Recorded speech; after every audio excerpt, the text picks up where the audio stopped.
A huge thanks to Sower Sarpich and Woodmansey Russell for the Spirit Tea donation. To everyone else, your comments are the spiritual energy that keeps me going with this series. Now, let back to the story. Kling instantly spun around in the wake of the commotion, and a slightly surprised look appeared on her face as she spotted Han Li and Lu Yuking. However, in the next instant, her gaze fell upon the gray eyeball in Han Li's hand, and a furious look immediately appeared on her face. Kling turned around fully to face Han Li, and there were daggers shooting out of her eyes as she said in a furious voice, "So you're the one who killed my other primordial fey beast. I would have been done here a lot sooner if it wasn't for you."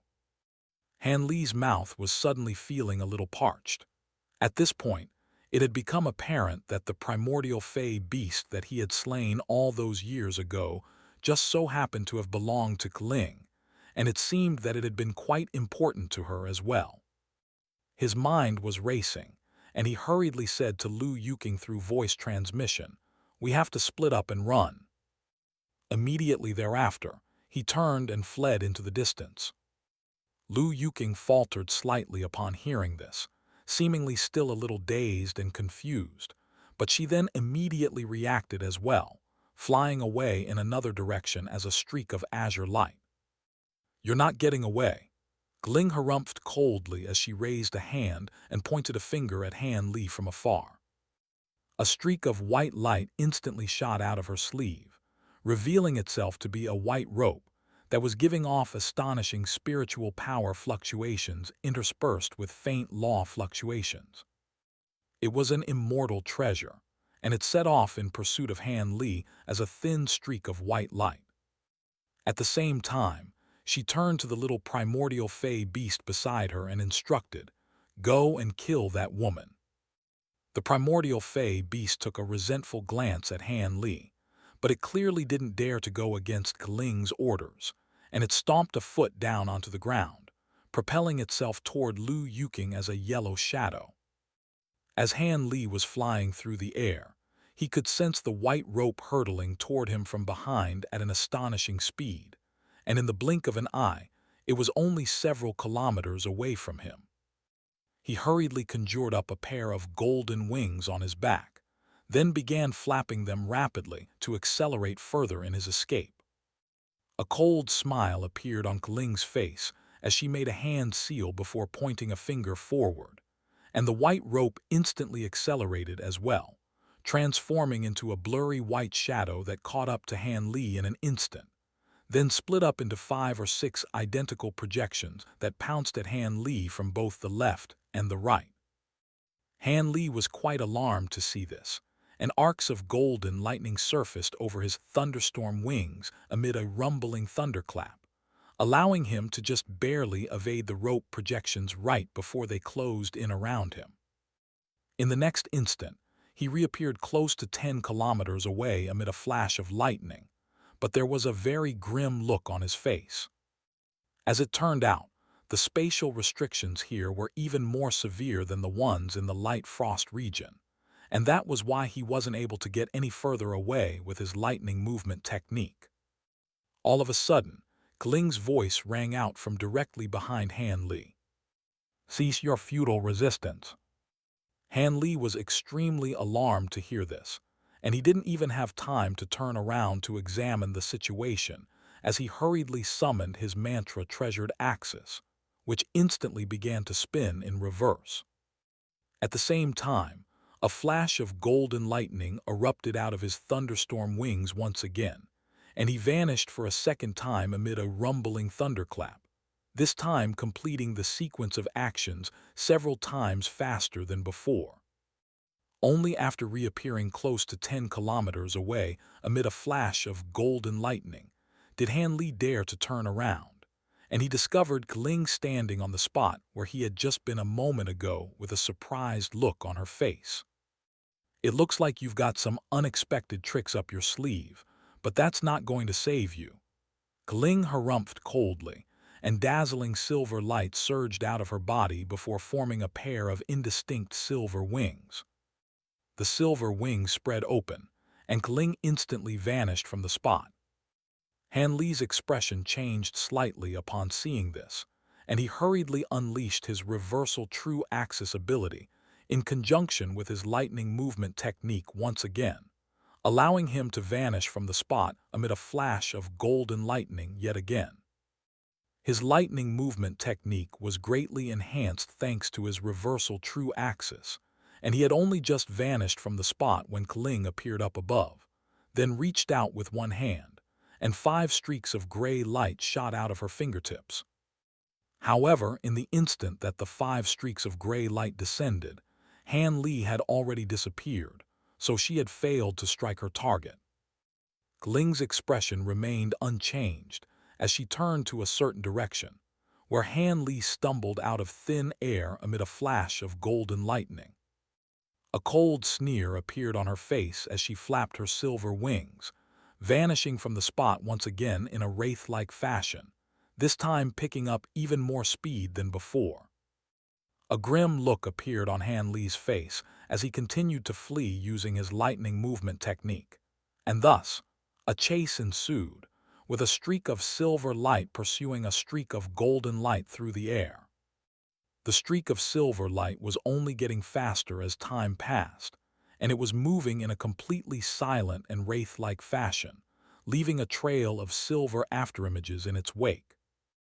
However, the streak of golden light was able to keep up with its pace, and it was also getting faster and faster, just barely eluding the streak of silver light every single time. The thunderclaps ringing out from Han Li's lightning movement technique were ringing out more and more frequently, until it became one continuous rumbling sound with no gaps in between. As the chase continued, for some reason, the two returned to the Golden Palace. All of a sudden, Kling emerged out of thin air amid a flash of silver light, and her brows were slightly furrowed. Close to 10 kilometers away, Han Li also reappeared amid a flash of golden lightning, and he was panting slightly as he stared intently at Kling. Kling didn't continue to come after him, so he didn't continue to run. His immortal spiritual power was able to support both his reversal true axis and lightning movement technique at once, but moving at such a high speed was extremely taxing on his body and mind, so he was eager for some respite. I didn't think a mere true immortal like yourself would be able to elude me for so long. It looks like I'll have to get a little serious. Kling harumphed coldly as she vanished from the spot once again amid a flash of silver lightning. Han Li's brows furrowed slightly upon seeing this, and he immediately sped away as an arc of golden lightning. However, right at this moment, the space around him abruptly shuddered, and a vast expanse of gray light emerged, forming a gray area that instantly encompassed everything within a radius of over 10,000 feet. Streaks of gray light were surging throughout this area, and there were countless gray shadows everywhere. Even though this area only had a radius of just over 10,000 feet, it seemed to be a completely independent realm that was extremely far away from the outside world. An arc of golden lightning appeared on the edge of the gray area, and it was like a fish that had been caught in a net, unable to break free despite its desperate struggles. As a result, Han Li was forced to reappear with a grim look on his face. It was clear that this was a domain ability. On that transient guild mission to kill Ping Yaozi, Han Li had witnessed Gu Jai's avatar unleash a domain ability, but that was only a pseudo-domain, and it couldn't even begin to compare with this gray domain. At this moment, he felt as if he had fallen into a vast gray swamp, and bursts of spatial power interspersed with law powers were converging toward him from all directions, rendering him virtually completely immobilized. The countless gray shadows within the domain resembled countless ghosts that were pouncing at him from all directions, and they were the source of the bursts of restrictive law powers. Even before the gray shadows arrived, Han Li was struck by a sense of feebleness, and his immortal spiritual power circulation had also become a little sluggish. What kind of law power is this? Han Li was greatly alarmed as he let loose a low roar, and his mantra-treasured axis appeared. The time law thread on the axis was glowing radiantly, and it was releasing bursts of time law powers that enveloped his entire body. Even though only a small portion of the time Tao runes on the mantra-treasured axis were active, and the time law powers they were releasing was rather sparse, the laws of time were still one of the three paramount laws, and the sensation of feebleness in his body was significantly alleviated. Han Li immediately took advantage of this opportunity to make a hand seal, and a giant azure sword instantly appeared in front of him. The sword was giving off dazzling azure light, and there were thick arcs of lightning surging all over its surface. It was giving off an astonishingly formidable aura, and it was lashed through the 4 times in different directions like lightning. 4 massive sword projections appeared before striking the surrounding gray shadows, and all of them were eradicated in an instant. But even more gray shadows continued to converge toward Han Li from all directions. Han Li took a deep breath to muster up his resolve, then lashed out with his azure bamboo cloud swarm sword at his surroundings over and over again, keeping all of the gray shadows at bay. At the center of the gray domain stood Kling with her hands clasped behind her back, and at this moment, she was staring at Han Li with a combination of shock and elation on her face. He's a cultivator of the laws of time, and he's already manifested a law thread. Even the heavens are on my side. Kling chortled with glee, but a contemplative look then appeared on her face, and it seemed that she was rather conflicted about something. However, a determined look then quickly surfaced in her eyes, and she began chanting an incantation while sweeping her sleeves through the air, and a gray throne appeared behind her amid a flash of gray light. This throne appeared no different from the thrones of mortal emperors, except it was gray in color instead of golden, and there was a gray dragon wrapped around each of the armrests. In contrast with normal dragons, these 2 dragons were extremely sinister and menacing in appearance, and the entire gray throne was giving off a burst of vast law fluctuations. Kling sat down onto the throne, and her aura was elevated once again, as a layer of silver light emerged over her face to obscure her facial features, and it was as if she had instantly transformed into a cold and regal queen. She then raised a hand before setting it down onto the head of one of the gray dragons on the armrest, and the dragon instantly opened its mouth to release a ball of dense gray light with countless gray runes flashing within it. The ball of light was giving off terrifying law power fluctuations, and it fused into the gray domain in a flash, upon which the size and number of gray shadows in the domain instantly increased drastically. As a result, the pressure on Han Li also became severely heightened, and his expression darkened even further as he channeled all of his immortal spiritual power into his azure bamboo cloud swarm swords, causing it to glow even more brightly as it swept toward the surrounding gray shadows. At the same time, 4 treasures appeared above his head in succession, namely a miniature gray mountain, a silver bell, a black tusk sword, and a large black flag. The 4 treasures that Han Li had just summoned were the very same immortal treasures that he had obtained after killing Tao Yu and his 2 guards. Immediately thereafter, he opened his mouth to release 4 balls of azure light into the 4 immortal treasures, and the integrated 5 extremes mountain swelled rapidly in size while releasing dazzling gray light. Countless balls of gray light, the size of water vats, flew out of the mountain one after another toward the surrounding gray shadows, while the silver bell was also glowing radiantly with silver light, while chiming loudly to send silver sound waves surging through the air in all directions. At the same time, the tusk sword and the black flag were also releasing formidable streaks of tusk-shaped sword chi and waves of black light, respectively. Out of these 4 immortal treasures, none of them had been refined much by Han Li, with the exception of the integrated 5 extremes mountains. but their combined power was still extremely formidable, and coupled with the azure bamboo cloudswarm sword, they were able to keep the surrounding gray shadows at bay again. However, right at this moment, Hanley felt a shadow suddenly loom over him, following which a giant gray dragon claw emerged out of thin air amid a burst of spatial fluctuations. The dragon claw was formed by gray mist, yet it was extremely imposing and appeared to have a substantial form. It seemed to possess boundless power, reaching straight through the sword chi released by the tusk sword before grabbing toward Han Li's chest with unstoppable might.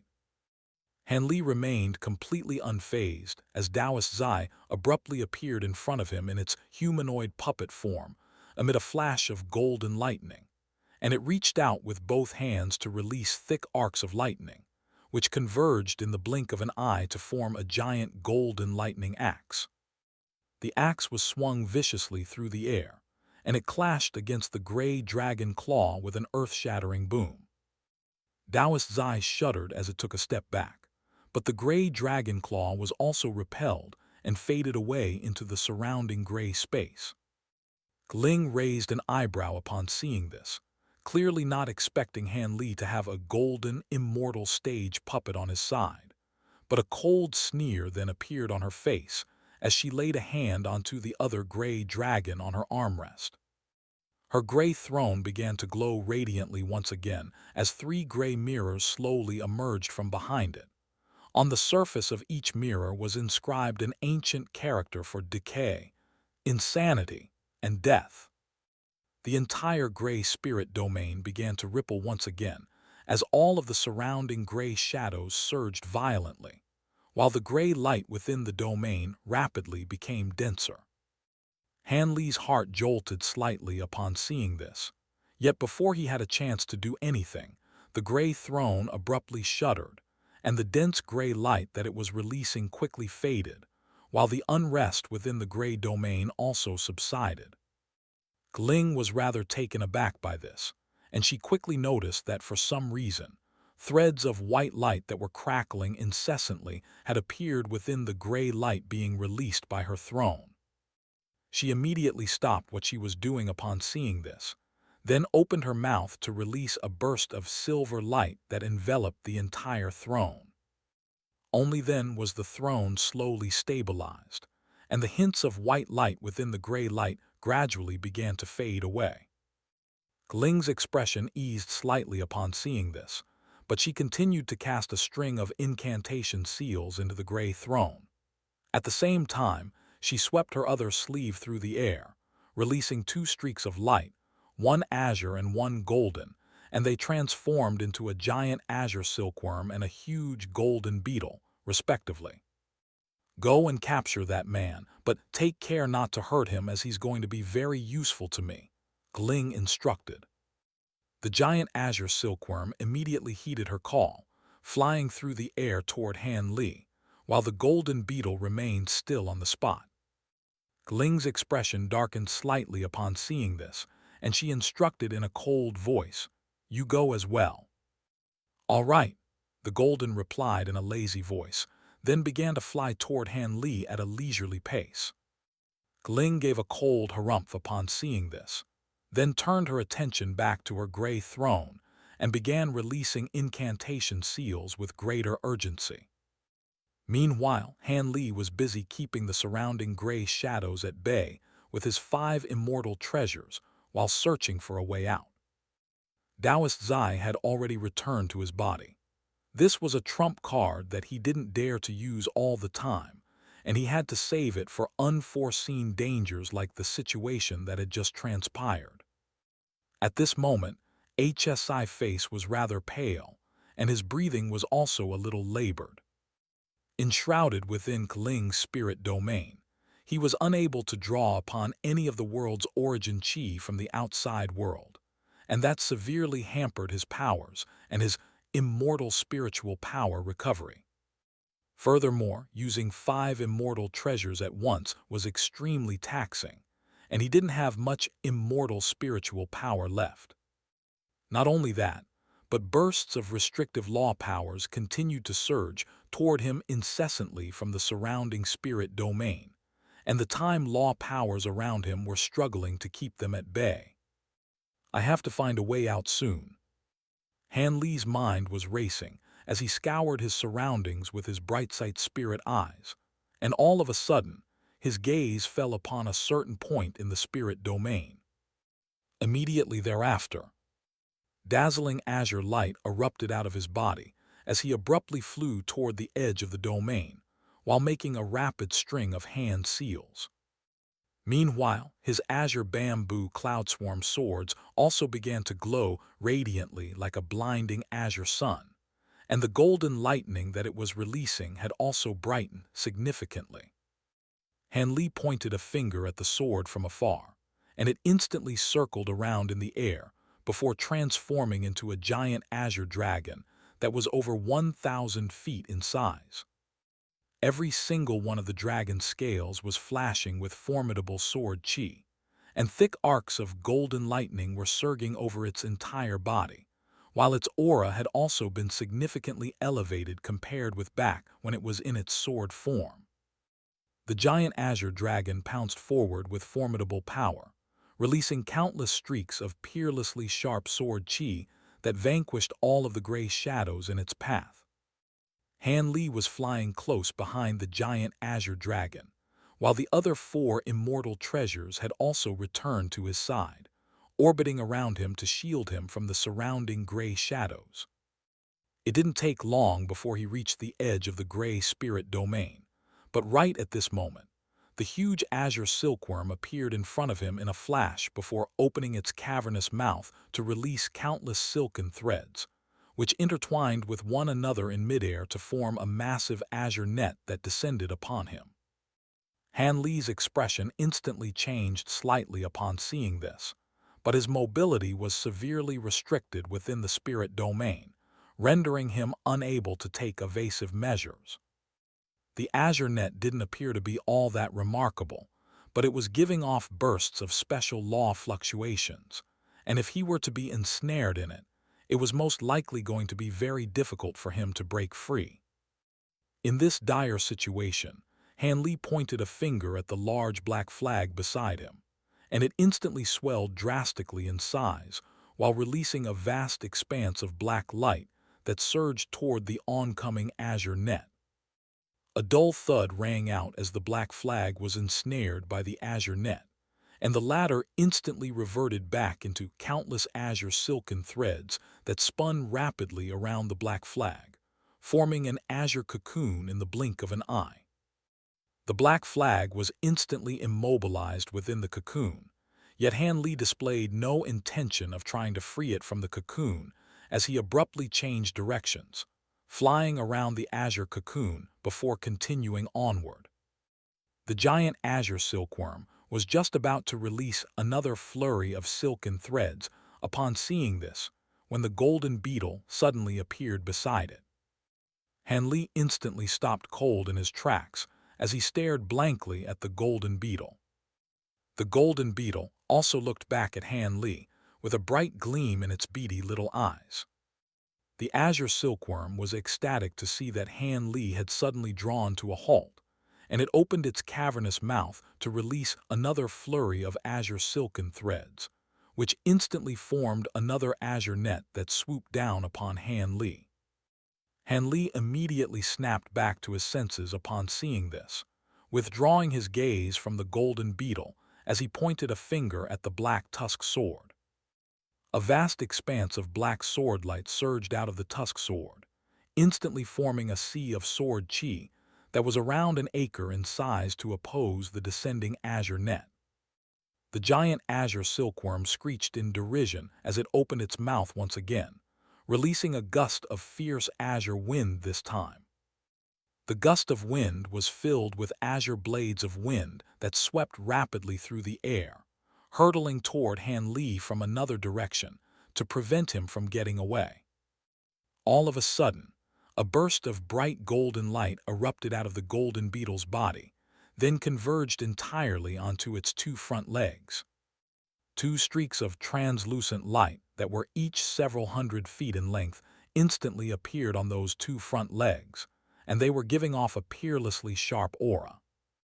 With a wave of its two front legs, the golden beetle released the two streaks of translucent light, but instead of attacking Han Li, it was targeting the giant azure silkworm beside it. The azure silkworm was greatly alarmed by this, and it hurriedly attempted to fly back in retreat, but the two streaks of translucent light had been unleashed from very close proximity and were far too fast for it to evade. Two dull thuds rang out, and green blood splattered in all directions as the giant silkworm's body was sliced into three pieces by the two streaks of translucent light. As a result, the descending azure net and the gust of fierce azure wind instantly dissipated in unison. A hint of elation flashed through Han Li's eyes upon seeing this, and there was also a hint of nostalgia, as if he had been reunited with an old friend. The azure silkworm screeched frantically, and the three sections of its body all began to radiate dazzling azure light as they continued to flee into the distance. At the same time, they assembled themselves back together, and the flesh around the gashes was squirming incessantly while slowly fusing as one again. The golden beetle immediately lashed out once again upon seeing this, releasing a flurry of streaks of translucent light at once this time. In the face of these streaks of translucent light, the azure silkworm's body was as fragile as tofu, and it was instantly shredded into countless pieces. At the same time, the golden beetle flew through the air as a streak of golden light, passing through the shredded remains of the azure silkworm before emerging on the other side in a flash. Held in its mouth, none other than the azure silkworm's nascent, which appeared as if it had been carved out of green jade and was radiating dazzling azure light. Immediately thereafter, the golden beetle opened its mouth before devouring the nascent soul whole. After that, it still didn't seem to be completely satisfied, and a burst of golden light surged out of its mouth to draw in the scattered remains of the giant azure silkworm for its consumption. All of this had taken place in the span of just a few seconds. Following the demise of the azure silkworm, the cocoon around the black flag also fell apart, and it immediately flew back to Han Li as a black shadow. However, before Han Li even had a chance to catch his breath, a thunderous roar of fury abruptly rang out from deep within the spirit domain. "How dare you betray me?" A streak of silver light shot rapidly through the air, then faded to reveal Kling with an incensed look on her face. As soon as she arrived on the scene, she immediately flipped a hand over to produce a red badge, which she closed her fingers around forcefully, and the badge was instantly crushed into pieces. A pained look appeared in the golden beetle's eyes as it threw up a small mouthful of golden blood, but aside from that, it remained largely unaffected. Kling faltered slightly upon seeing this, while the golden beetle flew over to Han Li's side as it scoffed. "Did you really think that you could control me with a mere spirit subjugation badge? How naive are you?" Kling looked back and forth between Han Li and the golden beetle for a moment, then said in a cold voice, "So you must be the former owner of this gold-devouring immortal." Indeed, the golden beetle was none other than Tong, the gold-devouring immortal that Han Li had lost during his first foray into the immortal realm. "I'll keep her occupied. You find a way to get out of here," Tong said to Han Li, and its body swelled drastically in size amid a flash of golden light as it pounced at Kling. Han Li took a glance at Tong with mixed emotions in his eyes, then turned and continued to fly straight ahead. "You're not getting away," Kling yelled as she pointed a finger at Tong, releasing a streak of white light that contained the white rope immortal treasure from before. The white rope vanished into thin air in a flash, then abruptly re-emerged an instant later right next to Tong before tying it up in the blink of an eye. Tong was instantly stopped cold in its tracks, but instead of immediately dealing with Tong, Kling began to make a hand seal, and all of the gray shadows within the spirit domain quickly transformed into balls of gray flames. All of a sudden, the entire spirit domain had been transformed into a sea of gray fire. A vicious gleam then flashed through Kling's eyes, and a vast expanse of gray flames surged toward Han Li at her behest. Han Li's expression changed slightly upon seeing this, yet before he had a chance to do anything, numerous streaks of bright golden light suddenly flashed past him from the side, tearing straight through the nearby gray flames.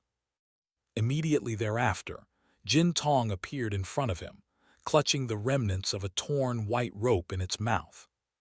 "You thought this little string would be enough to keep me tied up." Tong scoffed as it chewed on the white rope a few times before swallowing it. In the face of its peerlessly sharp mandibles, that immortal treasure may as well have been made out of tofu. Ling's pupils contracted slightly upon seeing this. Meanwhile, Tong's aura was fluctuating drastically, in a very strange, unstable display.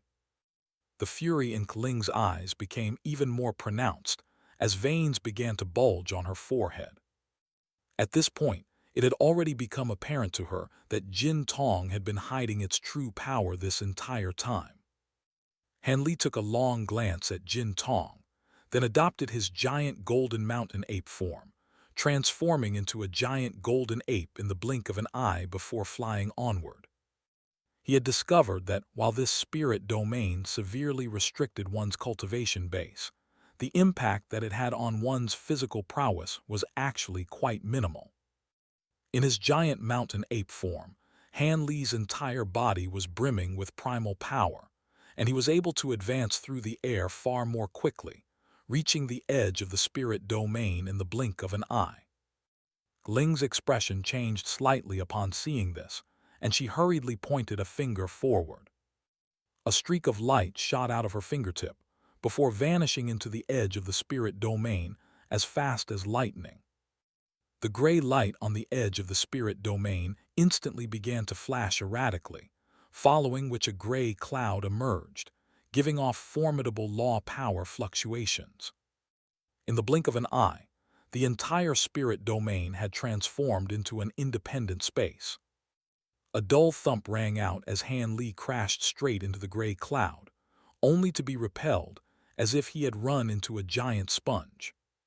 His expression darkened slightly upon seeing this, and he immediately opened his mouth to release a burst of azure light that vanished into the body of the giant azure dragon. The azure dragon let loose a long draconic roar, and it reverted back into a giant azure sword. Han Li grabbed onto the hilt of the sword with both hands, then swung it viciously into the gray cloud, causing it to ripple and tremble violently, but it remained resilient. "You're a fool if you think you can escape from my spirit domain." Kling chuckled coldly upon seeing this, and she quickly made a hand seal, upon which the gray flames within the spirit domain instantly converged toward Han Li and Tong. As a result, the gray flames around them instantly became several times denser, turning from gray to black. A burst of law powers that were several times more formidable than before surged out of the black flames before sweeping toward Han Li, instantly shattering the time law powers around him to swallow up his entire body. Han Li's expression instantly changed drastically as his golden fur quickly began to lose its luster, and his enormous ape body was also rapidly becoming depleted and wizened.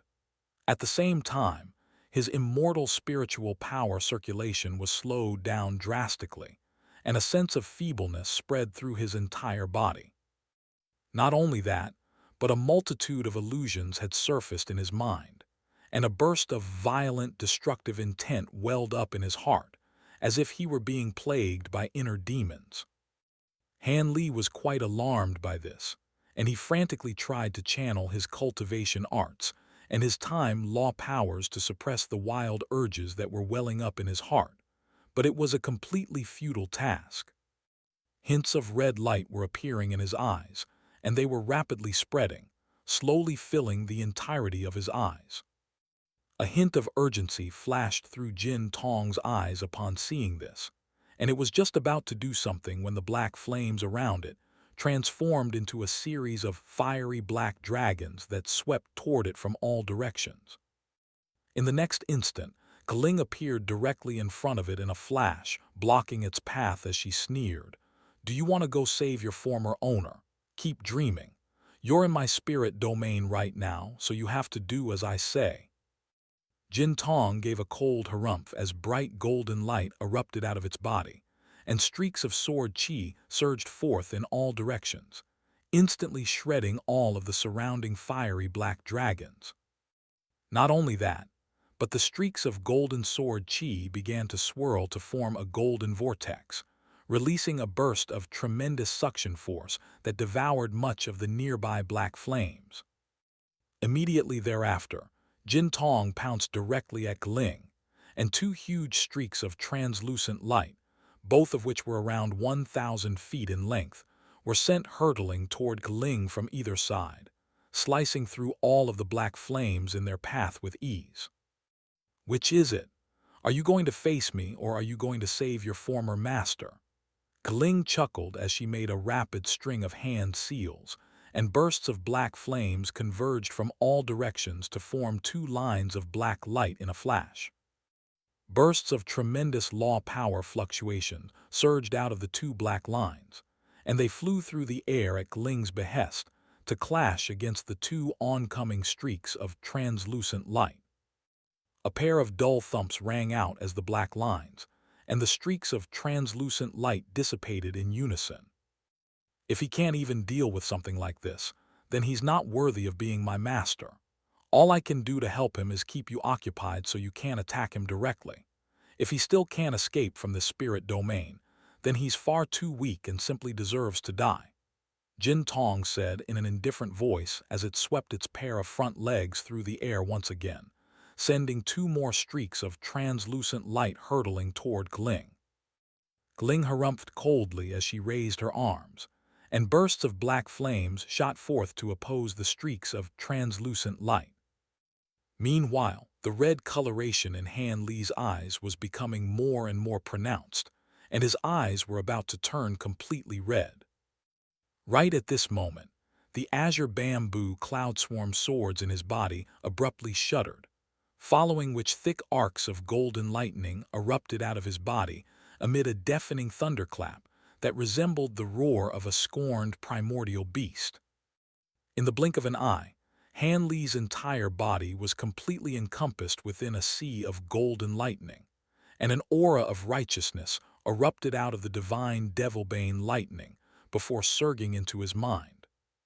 The insanity that clouded his mind instantly faded, while much of the red coloration in his eyes also receded.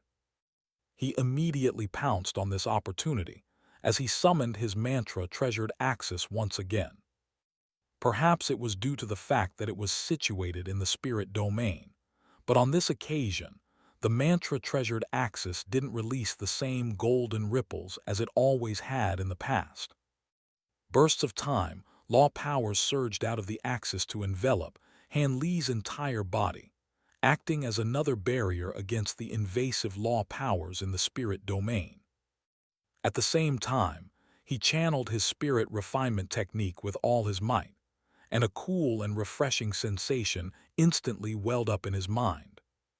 The insanity and feebleness that had plagued his mind and body quickly receded, and his immortal spiritual power circulation also returned to normal.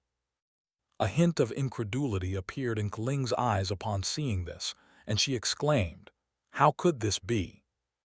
She then gave a cold harumph before pointing a finger at Han Li, and a burst of black flames was instantly sent flying his way, transforming into a black arrow mid-flight. However, the black arrow wasn't able to get very far before it crashed into a streak of translucent light, upon which both exploded violently. "You want to switch opponents all of a sudden. I think you should stick with me," Jin Tong chortled as it positioned itself directly in front of Kling.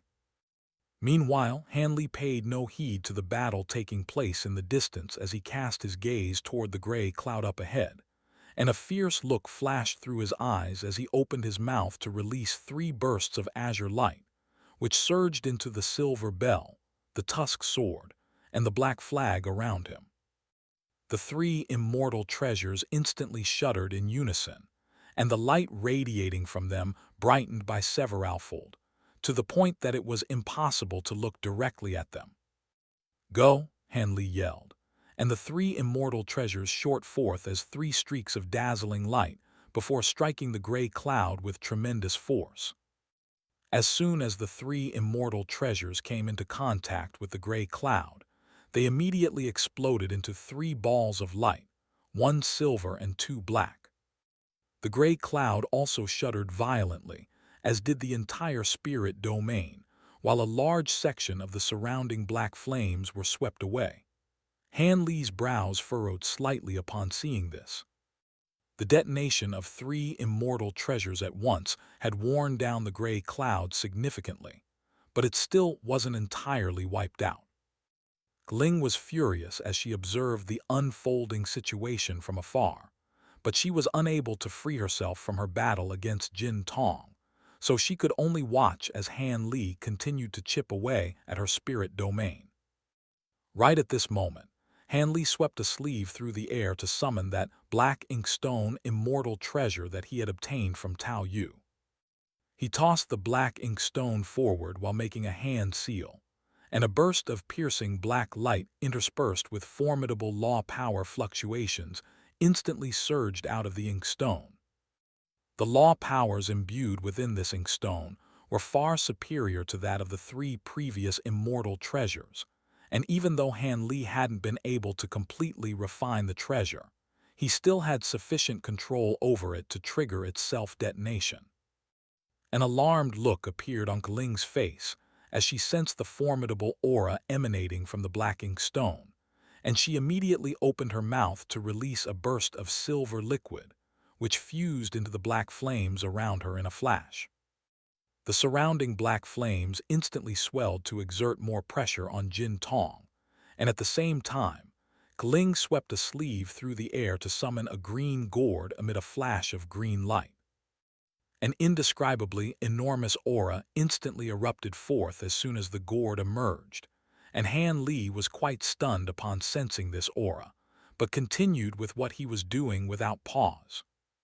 The black light radiating from the inkstone became brighter and brighter, and it was beginning to flash erratically. Right at this moment, he opened his mouth to expel a mouthful of blood, which vanished into the black inkstone in a flash, and the inkstone hurtled directly toward the gray cloud while glowing like a radiant black sun. Kling gave a cold harumph upon seeing this, and she pointed a finger at the green gourd, which released a burst of green light that swept toward the black inkstone at an incredible speed. Unfortunately, she was too late.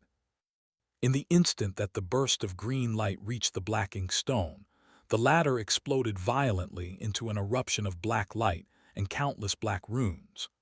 A terrifying aura surged through the area before fading away an instant later, and the gray cloud was worn down even further, trembling violently as a series of cracks appeared within it. However, this spirit domain was truly extremely resilient, and it was still just barely able to hold itself together.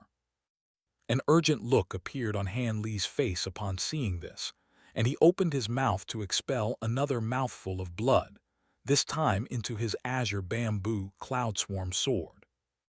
The sword instantly began to glow radiantly as it swept viciously toward the gray cloud, while Kling responded by making a hand seal, and the burst of green light released by the green gourd circled around to wrap itself around the azure bamboo cloudswarm sword. "Look out, that gourd of hers is a profound heavenly treasure that can capture immortal treasures by force," Tong warned through voice transmission. Hanli's expression changed slightly upon hearing this, but it was too late for him to do anything. As soon as the burst of green light wrapped itself around the azure bamboo cloudswarm sword, the latter was instantly stopped cold in its tracks, and Hanli's spiritual connection with it was also severed. A cold sneer appeared on Kling's face as she made another hand seal, and the green light wrapped around the azure bamboo cloud swarm sword instantly brightened even further, while the giant sword shrank down rapidly before flying toward her. Hanli fought the instinctive urge to recover his flying sword as he swept a sleeve through the air, and yet another giant azure sword emerged before him amid a flash of azure light. Thick arcs of golden lightning erupted out of its blade, and the aura that it was giving off was no less formidable than that of the previous sword. A stunned look appeared on Ling's face upon seeing this. There was a cooldown period that had to pass before she could use the green gourd to unleash another burst of green light, so there was nothing that she could do. Right at this moment, Hanli swept his other sleeve through the air to summon his heavy water true axis, which instantly began revolving rapidly, sending bursts of tremendous force erupting in all directions and causing the surrounding space to tremble violently. Immediately thereafter, he cast a pair of incantation seals into the two treasures, and the light radiating from them brightened significantly as they swooped toward the gray cloud up ahead in unison. At the same time, Dowist's eye shot out of Hanli's body in its giant crab from amid a flash of golden lightning. Bright golden lightning was surging over its entire body, and it swept its pair of massive pincers through the air to strike the gray cloud like a pair of peerlessly sharp giant blades. The gray cloud was already on its last legs, and an earth-shattering boom rang out as a huge hole was finally blasted through it. After unleashing that attack, the golden light on Dowist Zai's body rapidly dimmed, indicating that it had already used up all of its immortal origin stones. It flew back into Hanli's body as a streak of golden light, while Hanli channeled his reversal true axis ability, sweeping up his giant azure sword and heavy water true axis before flying through the hole in the gray cloud.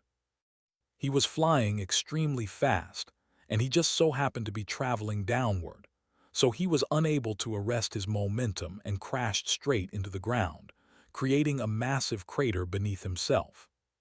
He immediately rose to his feet and took a quick glance at his surroundings before preparing to flee.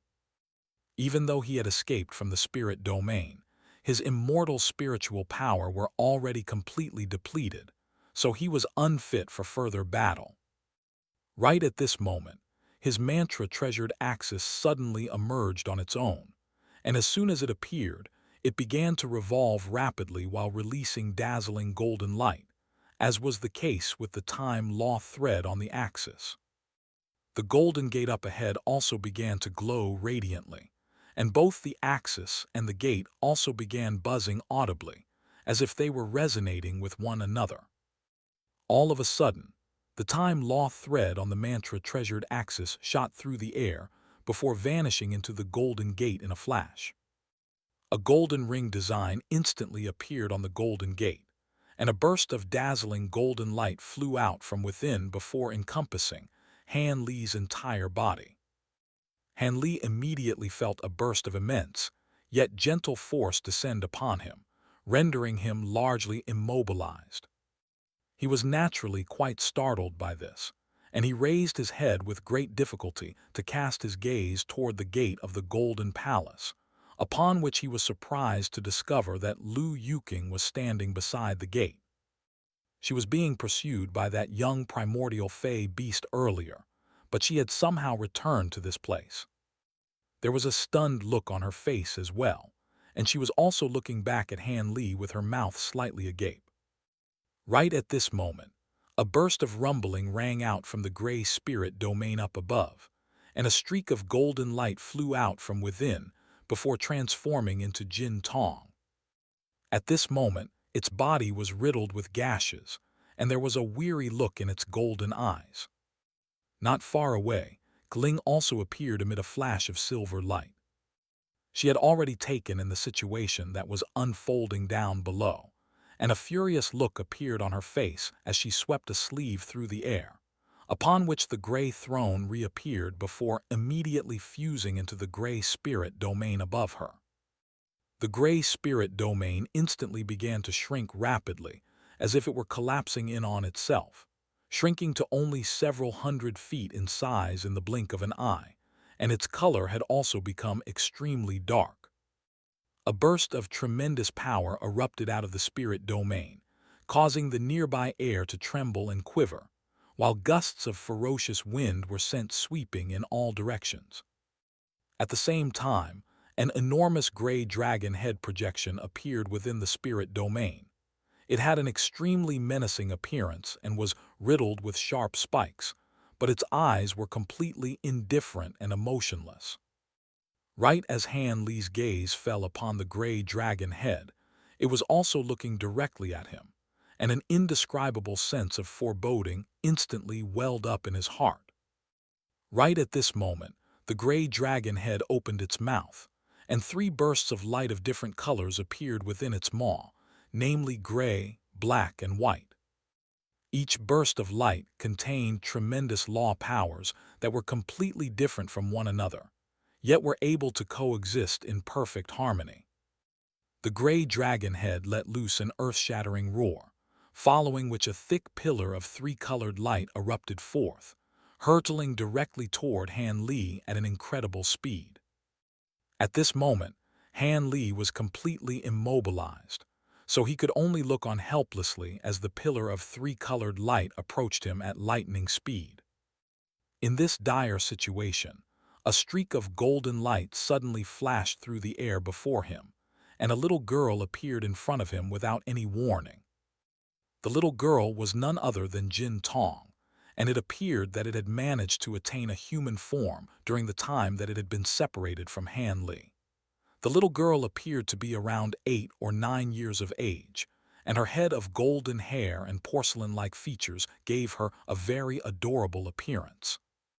At this moment, she was wearing a suit of intricate golden armor, and there was a golden gleam in her bright black pupils, but 2 lines of golden blood were trickling down from the corners of her lips, and her aura had become significantly weaker than before. The little girl wore a grim expression as she raised her delicate arms, which instantly took on a golden coloration, as if they had been forged out of gold. She then gritted her teeth as she swept her little hands through the air, and her arms instantly exploded, transforming into 2 thick streaks of translucent light that were each over 10,000 feet in length. There were countless golden runes flashing over the 2 streaks of translucent light, and they fused as one in a flash to form a thin line. A burst of overwhelmingly formidable law power fluctuations surged out of the thin thread, causing the nearby space to quake violently as it swept toward the pillar of three-colored light. Jin Tong, Han Li called out as a series of mixed emotions surfaced in his eyes. Right at this moment, a burst of dull rumbling suddenly rang out from the gate of the Golden Palace, and it opened up ever so slightly as a peculiar aura emerged from within. The golden light around Han Li's body instantly brightened before dragging him through the gate of the palace in a flash. Han Li felt as if he had been plunged into a cloud of gray mist, and all of a sudden, the ground gave away beneath his feet, causing him to stumble forward involuntarily, only to land back on a solid surface an instant later. He felt as if he had passed through some type of smoky illusion, and before he knew it, he was in another space.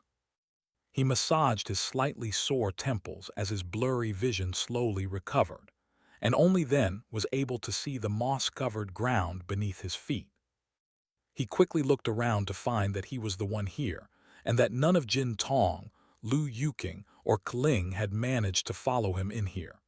His brows furrowed slightly as he heaved a faint sigh. Never had he imagined that he would reunite with Jin Tong under these circumstances. Even though there hadn't been many words exchanged between them, Jin Tong had swooped in to save his life without any regard for its own safety, and that was very touching to Han Li. After all, ever since he had come to the true Immortal, he had never had a genuine connection with anyone and was constantly having to watch his back. The last person that had felt true affection and concern for him had been Liu Lair back in the spirit domain realm. Of course, the fact that he had always regarded Jin Tong as half a child of his also had something to do with this. It was during the time they had been separated. Jin Tong had become significantly more powerful than before, allowing it to oppose a late golden immortal cultivator for such a long time.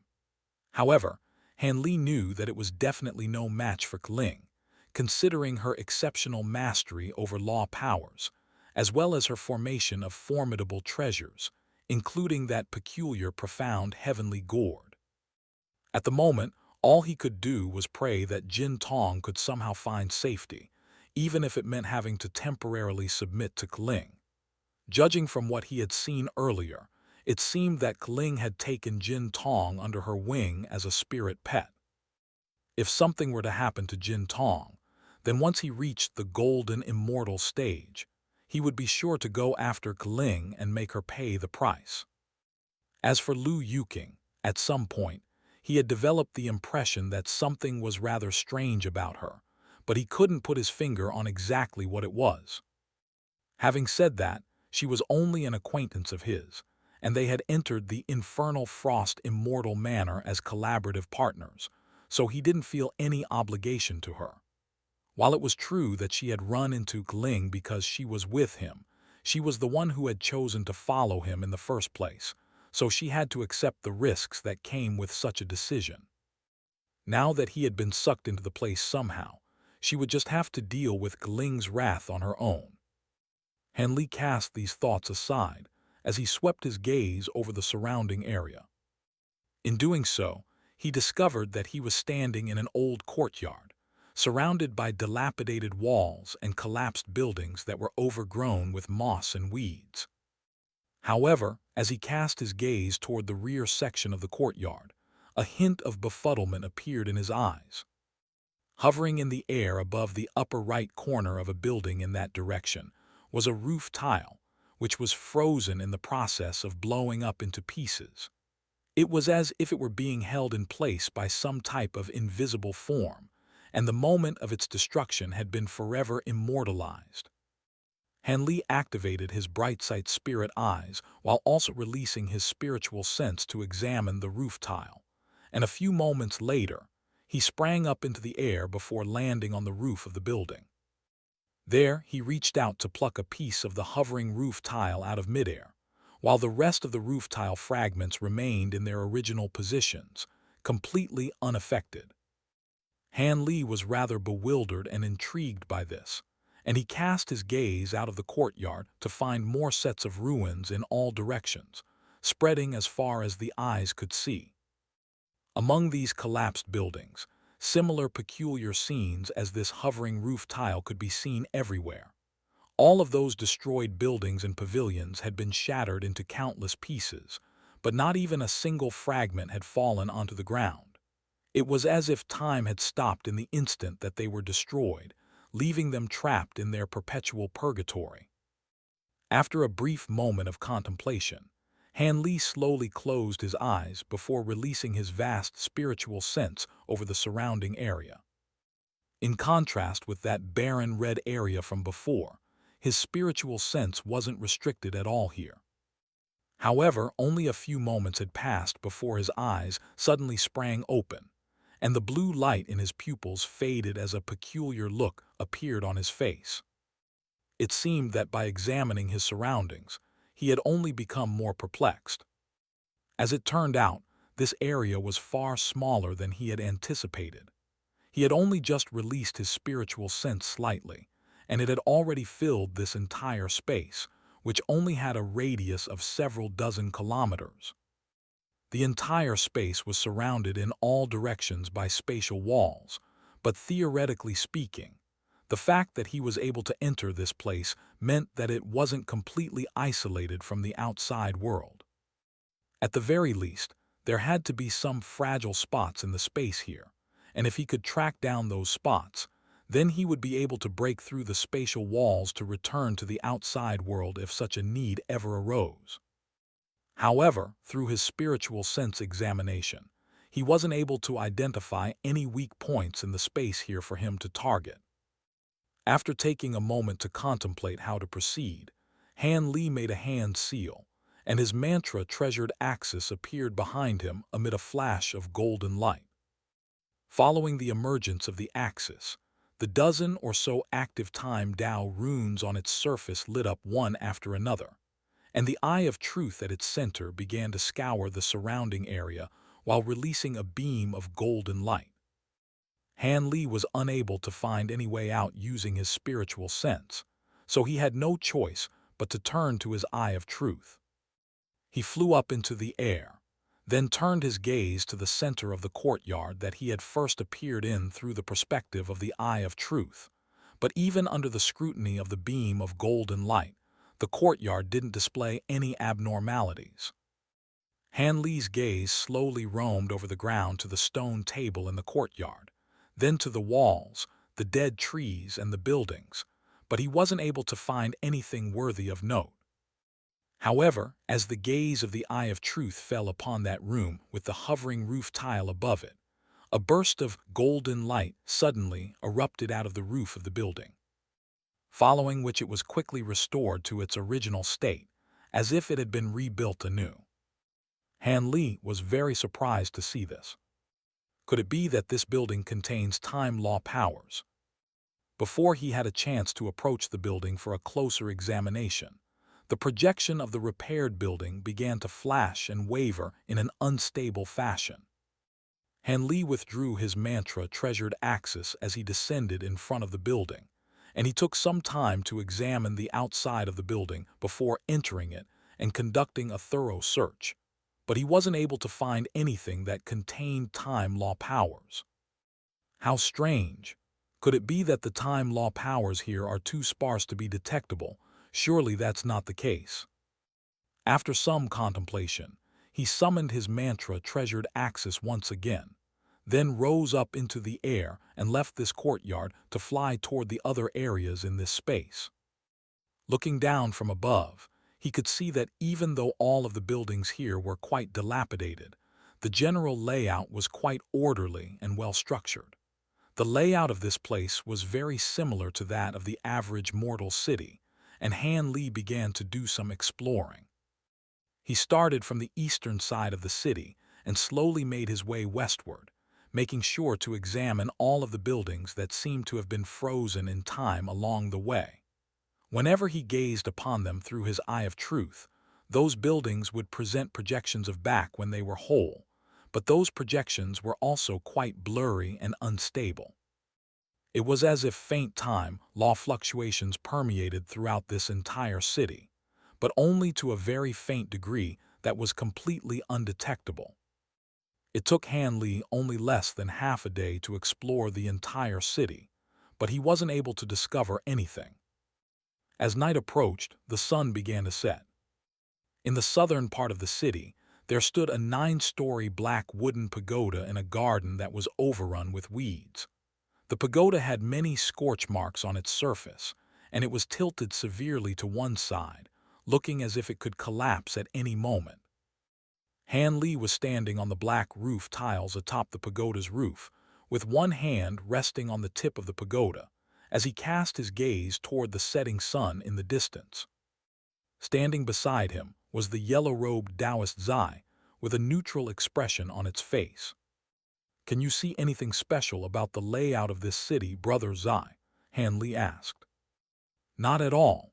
At the very least, on the surface, it seems to only be following the standard protocol in the way normal cities are constructed. As for whether there are some special hidden mechanisms, it's impossible to tell just by looking," Dowist Zai replied with a shake of its head. Han Li was silent for a moment upon hearing this, then asked, "In that case, can I trouble you to examine this place to see if there are any hidden mechanisms or formations?" Dowist Zai nodded in response, then vanished from the top of the wooden pagoda in a flash. As the light of the dying sun gradually faded, Han Li abruptly shot through the air as a streak of azure light. However, a resounding thump rang out in the air just a moment later, and Han Li was repelled back through the air like a cannonball, having just crashed into an invisible barrier. However, as soon as he landed on the ground, a burst of azure light instantly emerged over his body as he shot straight toward another direction. Several days passed by in a flash.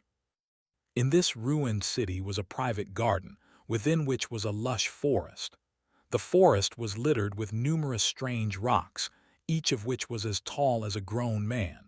These rocks were quite dark in coloration, and they were covered in layers of slick moss.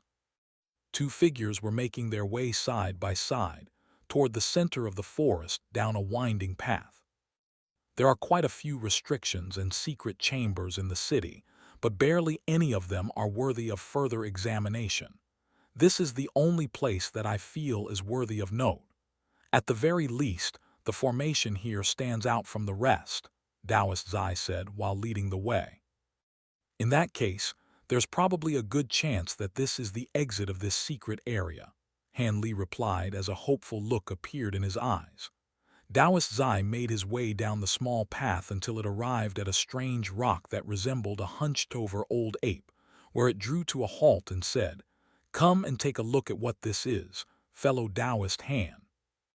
Han Li's brows furrowed slightly as he hurried over to the strange rock, then wiped a hand over it before conducting a careful examination. A hesitant look appeared on his face as he asked, "Could this be a primordial form rock?" "That's exactly right," Taoist Zai replied with a nod. "No wonder I wasn't able to detect any formation fluctuations when I was examining this place with my spiritual sense. Having said that, I didn't think that the primordial form rock's concealment effect would be this potent," Han Li mused with a contemplative expression. "These primordial form rocks alone wouldn't have been enough to keep you from detecting this formation, fellow Taoist Han," Taoist Zai said. "Are you saying there's something else here?" Han Li asked with an intrigued expression. Taoist Zai offered no reply as it led Han Li deeper into the dense forest, and the two of them arrived in an open and spacious area. Upon entering this area, Han Li discovered that the ground was entirely charred black, and the shrubs that used to grow here had been scorched into ashes, revealing a millstone-sized stone platform. The surface of the platform had also been scorched black, and as a result, all of the engravings on its surface had become unrecognizable. Han Li swept a sleeve through the air to release a gentle breeze that brushed away the dirt and stood on the stone platform to reveal what was underneath. But that only seemed to present more questions than answers for him. "What is this thing?" There were 9 strange flower petal-like designs engraved onto the stone platform, and they were assembled together to form what appeared to be a massive flower. There were also many special and complex runes within the flower petals, and Taoist Zai explained, "If I'm not mistaken, this appears to be an extremely advanced dream concealment restriction that can work in conjunction with primordial form rocks to completely conceal the auras of many treasures and formations. If you're familiar with this type of restriction, then I'm sure you must have a way of unraveling it, right?" Han Li asked as he raised an eyebrow. Instead of providing a direct answer to Han Li's question, Taoist Zai said, "Please take a look at the center of this restriction, fellow Taoist Han." Han Li did as he was instructed, but there didn't appear to be anything there, and his brows furrowed slightly in befuddlement as he turned to Taoist Zai. "That is where the stamen of the flower is supposed to be, but for some reason it's already been completely destroyed," Taoist Zai explained. Han Li conducted a closer examination upon hearing this, and only then did he discover that there were indeed some signs of damage there. "That shouldn't be an issue, right? We should be able to adapt accordingly to unravel the restriction. Could it be that there's some other problem?" Han Li asked. "Have you heard of the concept of limitless dreams, fellow Taoist Han? Dream concealment restrictions of this nature are extremely diverse and varied. Even if the slightest alteration is made to such a restriction, the way to unravel it will become completely different. Even though I'm familiar with this type of restriction, I have no idea how to unravel it in its current state, Taoist Zai explained with a shake of its head. In that case, we'll just have to resort to brute force and destroy this restriction, Han Li concluded after some contemplation. Well, about that, you can give that a try, fellow Taoist Han, Taoist Zai said. Han Li could tell from the peculiar look on Taoist Zai's face that this wasn't going to be a simple matter, but he still decided to make an attempt as he adopted his giant mountain ape form amid a flash of golden light. The profound acupoints on his body then lit up as he let loose a low roar before raising a massive fist and slamming it heavily down onto the stone platform. The entire stone platform shuddered violently as ferocious shockwaves erupted through the air in all directions, raising everything within a radius of several thousand feet to the ground before gradually subsiding. At the same time, a burst of golden light also appeared on the inscriptions on the stone platform, and a series of vine-like golden lianes spread over the stone platform before extending into the forest like a cobweb. In his giant mountain ape form, Han Li had a much clearer view of his surroundings thanks to his enormous stature, and he could see similar golden lines spreading over the entire secret area, presenting a spectacular sight to behold.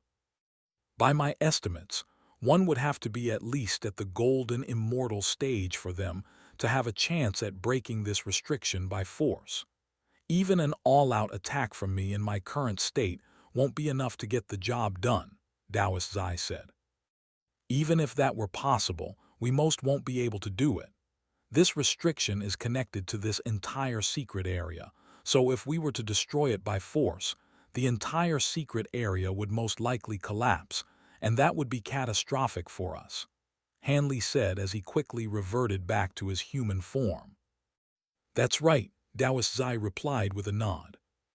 Han Li's brows were tightly furrowed as he walked a lap around the stone platform, and a thought suddenly occurred to him as he summoned his mantra-treasured axis. The eye of truth at the center of the axis slowly opened, then cast its gaze toward the stone platform, releasing a beam of golden light out of its pupil. As the beam of golden light shone down upon the stone platform, all of the remaining char and soot on its surface instantly receded, restoring it to a pristine state. A burst of murky light also appeared at the center of the restriction, and a series of lines began to gradually emerge, forming an extremely complex stamen design. Right as Han Li was about to take a closer look, the projection of the stamen suddenly began to vibrate rapidly in an extremely unstable manner. Han Li was struck by a rush of dizziness from the jarring sight, and he had no choice but to avert his gaze and withdraw his mantra-treasured axis. Did you see anything? Taoist Zai asked. This secret area is truly a very strange place. Many of the ordinary-looking things here are imbued with time law powers, but only to an extremely faint degree. Whenever I try to examine them with my eye of truth, all I end up seeing is a jumbled blur, and this stone platform is no exception, Han Li replied with a wry smile. Your mantra-treasured axis isn't in its peak condition right now. Perhaps once it recovers all of its time Tao runes, you'll be able to see the restriction more clearly, Taoist Zai suggested. I've already considered that, but the problem is that it would take too much time to wait for the mantra-treasured axis to return to the peak of its powers. The infernal frost immortal manor is only open for a limited time, and once the exit closes, who knows when the immortal manor will be open again. Han Li's top priority at the moment was to find a way to get out of this place. Of course, if he did manage to find a way out, then he would also be open to the idea of staying here for some time. After all, he didn't know what had happened outside during the few days that he had been trapped in this place, but he presumed that Kling wouldn't waste much time waiting for him. You have a near-limitless lifespan, so why concern yourself with such matters? The world's origin chi here is no less abundant than anywhere else in the northern glacial immortal region, so you could easily just cultivate here and wait for the next time the immortal manor is opened, Taoist Zai said. Han Li fell into deep thought upon hearing this. Having made an enemy out of the northern glacial immortal palace, he was not in a very good situation. Furthermore, he was now being targeted by Kling as well, and there was also a chance that Feng Tiandu would come after him eventually, so for him, the northern glacial immortal region was fraught with peril. In comparison, it was indeed safer to stay in this secret area. However, Han Li's concerns still lingered as he said, "That may be true, but there's no telling what could happen in this secret area once the infernal frost immortal manor closes. If things take a turn for the worse, we may end up in an even worse situation than having to face Kling again." What he didn't mention was that if he were to be trapped in this secret area, even for hundreds of thousands of years, perhaps nothing would happen to him, but drastic changes would be taking place in the outside world. At the moment, Jin Tong was in direct peril of being struck down by Kling, and there were many more people important to Han Li that Kling could potentially go after. In any case, we won't be able to leave this place right away, so I suggest you give it some time so that your mantra-treasured axis can recover. Perhaps it won't take too long before you'll be able to get a clearer look at this restriction, Taoist Zai said. I suppose that's all we can do for now, Han Li replied with a nod. Ali. Several more days passed by in the blink of an eye. A giant plaza with a radius of several thousand feet had appeared at the center of the ruined city. The central area of the plaza was paved with white stone slabs, while the edges were covered in newly unearthed reddish-brown mud that was interspersed with many fragments of broken tiles, rocks, and wooden frames. It was clear that the plaza had only been recently constructed, and it was riddled with a series of extremely deep rifts that were connected together to form a very complex formation. The formation was called the Great Universe Star Gathering Formation, and it had been included at the end of the second half of the Great Universe Origin Arts. It was a formation that could assist one in cultivating the Great Universe Origin Arts, and it was far superior to the Star Gathering Formation that Han Li had used in the past. Even the new and improved Star Gathering Formation that Han Li had personally modified couldn't hold a candle to this formation. The Great Universe Star Gathering Formation had a total of 81 star points distributed evenly around the formation, and each star point could fit a star heaven stone, which could help a cultivator absorb star power at a faster rate. By Han Li's estimates, if he had access to this formation from the very beginning, then the time it would have taken him to get to this point in the Great Universe Origin Arts would have been reduced by at least half. However, he would also require a sufficient number of star heaven stones, and the pain he would have had to endure would have also been at least twice as excruciating. Night fell, and countless stars appeared in the pitch-black sky up above. Han Li was seated at the center of the white stone plaza with his legs crossed, looking up at the sky, and his eyes were like a pair of mirrors that could reflect the starlight shining down from above. It would take a year for each of the time Tao runes on the mantra-treasured axis to recover, so a full recovery was going to take a very long time. Seeing as he was unable to find any alternative ways out of this predicament, he had no choice but to bide his time, and during this time, he was planning to continue his cultivation of the Great Universe Origin Arts. In doing so, he would be able to open more profound acupoints, which should assist him in a breakthrough to the golden immortal stage. With a casual toss, a burst of blue light flew out of his hand, then split up into several dozen streaks of light, each of which fell into the one of the 81 star points around the formation with unerring accuracy. As soon as these star heaven stones fell into place, they immediately began to radiate dazzling starlight that illuminated the entire plaza. At the same time, Han Li opened his mouth to release his 7 bright star rings, and they circled around in the air before spreading out across the night sky. These 7 bright star rings weren't a part of the formation, but they were also quite beneficial when it came to gathering starpore, so Han Li naturally wasn't going to neglect them. He began to make a hand seal while chanting an incantation, and the entire formation began to glow with radiant starlight, which gradually expanded to encompass the entire plaza bit by bit. Han Li continued to look up at the night sky, and he felt as if the distance between himself and the night sky were rapidly shrinking. The stars that had appeared incredibly tiny to him in the past were becoming larger and larger, and they were also glowing brighter and brighter. Every single star resembled a miniature sun that was blinding to behold, and if an outside observer were present, they would be stunned to discover that the black pupils in Han Li's eyes had disappeared, and the entirety of his eyes were filled with radiant white starlight. All of a sudden, a resounding boom rang out, and a vast expanse of starlight converged in the sky, forming over 100 pillars of white light that shone down onto the entire secret area from the night sky above. The 7 pillars of light passing down through the 7 bright star rings appeared particularly thick and substantial. The plaza that the great universe star gathering formation was situated on trembled violently, as each of the star heaven stones released a pillar of white light that hurtled directly toward Han Li at the center of the formation. The 81 pillars of starlight collectively struck Han Li with a resounding boom, and a muffled groan immediately escaped his lips, which a string of cracks and pops rang out incessantly from all of the joints in his body.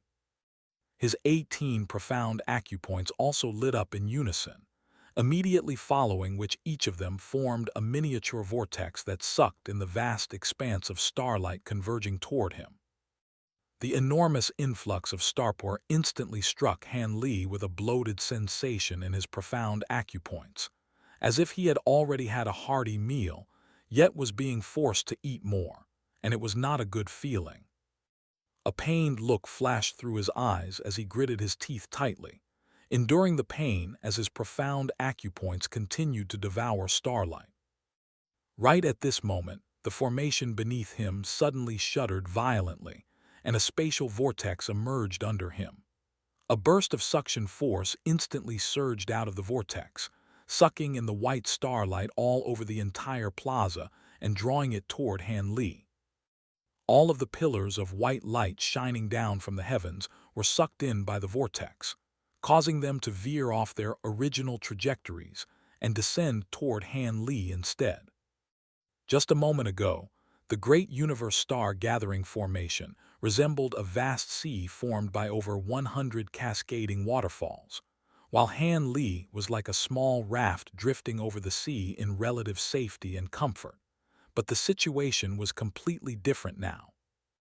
With all of the pillars of starlight shining down upon him at once, the influx of starpore was countless times more immense than before, and a burst of unbearably tremendous force crashed down upon him, causing him to bend forward involuntarily, to the point that he was almost flattened against the ground. Strands of translucent starlight were piercing into every single one of his pores, and his robes were instantly soaked with blood. However, the blood would only flow for an instant before it was evaporated into nothingness by the starlight. Han Li's teeth were gritted tightly as a guttural snarl rang out deep within his throat. His hands were pressed firmly into knees, and veins were bulging on his arms as he struggled to push himself back into an upright posture. His skin had already become completely translucent thanks to the starlight flowing into his body, and even through his robe, one could see all of his bones and meridians. Right at this moment, Han Li suddenly swept a sleeve through the air to release a streak of light, which instantly transformed into a massive screen that positioned itself above his head. The screen was a transparent black color with a series of glittering and translucent blue beads embedded onto its surface, giving it the appearance of a miniature night sky. This was the very same screen that he had taken from the palace in which the great universe origin arts had been hidden.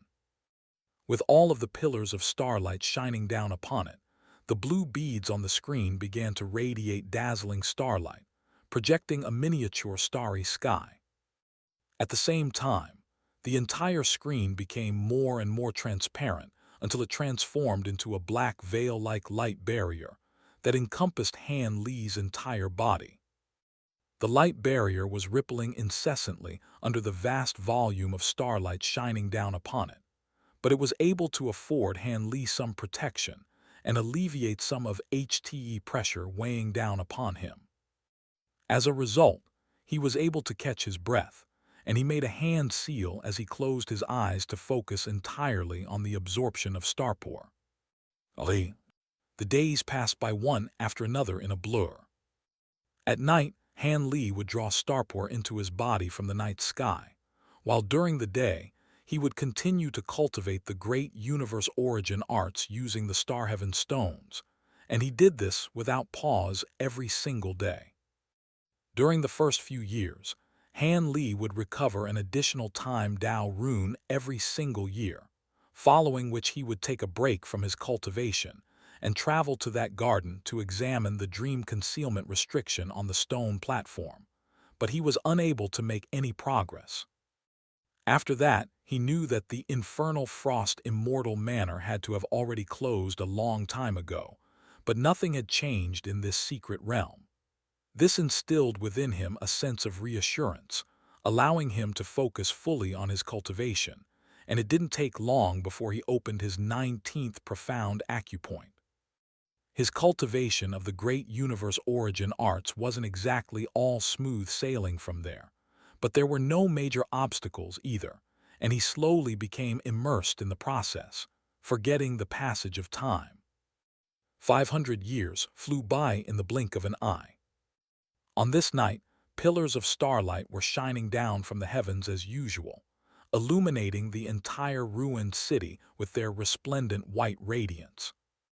Han Li was seated with his legs crossed at the center of the plaza, completely enveloped by starlight, and his entire body looked as translucent as if it had been carved out of jade. His long hair trailed down his back, and it had already turned from its former black color to a glittering and translucent silver color. At this moment, there were strands of starlight gathering at a certain point on his back, and a brand new profound acupoint was taking shape. With that, the 36th profound acupoint was formed, and his cultivation of the great universe origin arts was complete. A faint crack rang out as the black screen that had been hanging above Han Li this entire time suddenly disintegrated. At the same time, the pillars of starlight shining down from above also slowly dimmed before fading away altogether. With that, the entire secret area was also plunged into darkness. Han Li slowly opened his eyes as he rose to his feet, and his entire body was encompassed within his true extreme film, which was looking denser and more resilient than ever. He raised a hand before gently clenching his fist, and a burst of light appeared in the palm of his hand, seemingly containing some type of peculiar power. He knew that this was a sign that the starpore in his body still hadn't completely stabilized in the wake of a newly formed profound acupoint, and that his body would soon return to normal. Despite his latest breakthrough, Han Li couldn't help but heave a forlorn sigh. He had anticipated that it would definitely take a very long time to complete his cultivation of the great universe origin arts, but he wasn't expecting it to take this long. All of a sudden, he raised his head to look up at the night sky, then took a step back before throwing a punch up at the heavens. A burst of extremely formidable force was instantly released, forming a gust of white astral wind that was visible even to the naked eye as it erupted directly upward. A resounding boom rang out, and it was as if the entire night sky were about to be torn apart by this burst of tremendous force. This was immediately followed by a loud whooshing sound, as the surrounding air surged into the area, vacuum left in the wake of the force released by Han Li's fist. The gust of white wind surged upward for several thousand feet, and only after that did it begin to gradually dissipate. A pleased look appeared on Han Li's face upon seeing this, and he slowly withdrew his fist. Even though that hadn't been an all-out punch, the power unleashed was already not inferior to that of a full-force blow from back when he had only cultivated half of the great universe origin arts. By his estimates, if he were to return to that stone platform now, he would perhaps be able to destroy it even without progressing to the golden immortal stage. But if he were to do that, then this entire secret area would most likely be destroyed along with the stone platform. The blue light radiating from Han Li's body slowly faded, and his true extreme film also disappeared at his behest. At this point, he had already reached the pinnacle of the true immortal, so the only thing that was keeping him from reaching the golden immortal stage was that 36th immortal acupoint. However, seeing as he had already attained 36 profound acupoints, opening this final immortal acupoint wasn't going to be a difficult task, so the only concern currently on his mind was the final one of the 3 decays, acupoint decay. This was an unavoidable tribulation that he would have to transcend in order to reach the golden immortal stage. It was said that cultivating profound acupoints and mastering law powers would help one endure this decay, but he had never witnessed or experienced this process, so he was still feeling a little uneasy. Han Li took a deep breath, then looked up at the moon in the sky.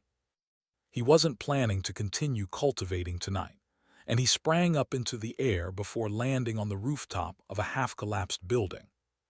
From there, he looked up at the moon once again, and a hint of mixed emotions flashed through his eyes as he laid down onto the rooftop, then closed his eyes to rest. At around noon, 3 days later, Han Li reappeared on the white stone plaza, looking completely reinvigorated. His immortal spiritual power and his spiritual sense had both been fully restored, and he swept his gaze across his surroundings, then raised a sleeve to release a bolt of golden lightning, which transformed into Dowist Zai not far away. Dowist Zai took a glance at Han Li, and a faint smile appeared on its face as it said, "I can see that your cultivation base has advanced even further. Congratulations, fellow Dowist Han. I did manage to make some progress, but we've already been in here for several centuries, and I can't help but wonder how things are going outside. Today, I'm going to make another attempt to reach the golden immortal stage to see if we can leave this place a little sooner. This space may be an isolated one, but there are still many risks involved when it comes to forcing a realm open, so I'll have to trouble you to keep a lookout for me, Brother Zai," Han Li said with a smile. "Rest assured, just go ahead and do what you need to do," Dowist Zai replied with a nod. As soon as its voice trailed off, a flash of golden lightning surged over its body, and it vanished into thin air. Han Li sat down with his legs crossed upon seeing this, then swept a sleeve through the air to release a streak of azure light, which contained 3 or 4 white jade vials and an intricate jade box. With another sweep of his sleeve, the stopper of one of the jade vials flew off on its own, and a longan-sized golden pill flew out from within before landing on the palm of his hand. This was none other than the Myriad Axis pill, the pill capable of assisting even late true immortal cultivators in advancing their cultivation base. Han Li picked up the pill before promptly devouring it, and it immediately disintegrated into a surge of warmth that flowed through his meridians, but compared with the intense influx of heat and pressure from the first Myriad Axis pill that he had taken, the effects had become far milder.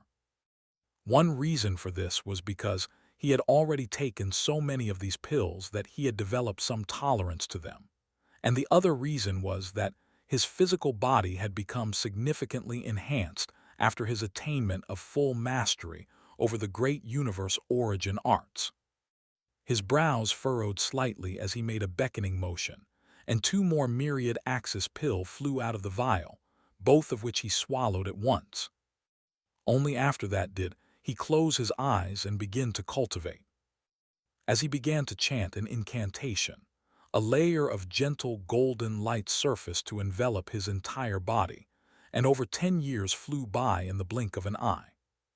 Throughout the 500 years that Han Li had spent cultivating the great universe origin arts, and this latest passage of over a decade, the entire secret area remained completely unchanged from back when Han Li first entered this place.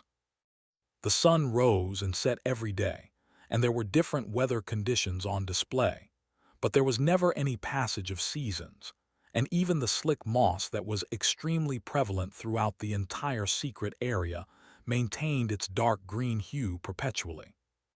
At the edge of the city, Dowist Zai was standing on the rooftop of a 3-story azure bamboo pavilion. Its yellow robes were flapping audibly around it, but it stood completely still like a statue as its gaze remained fixed firmly on the center of the city. Right at this moment, it suddenly murmured to itself, "It's finally here."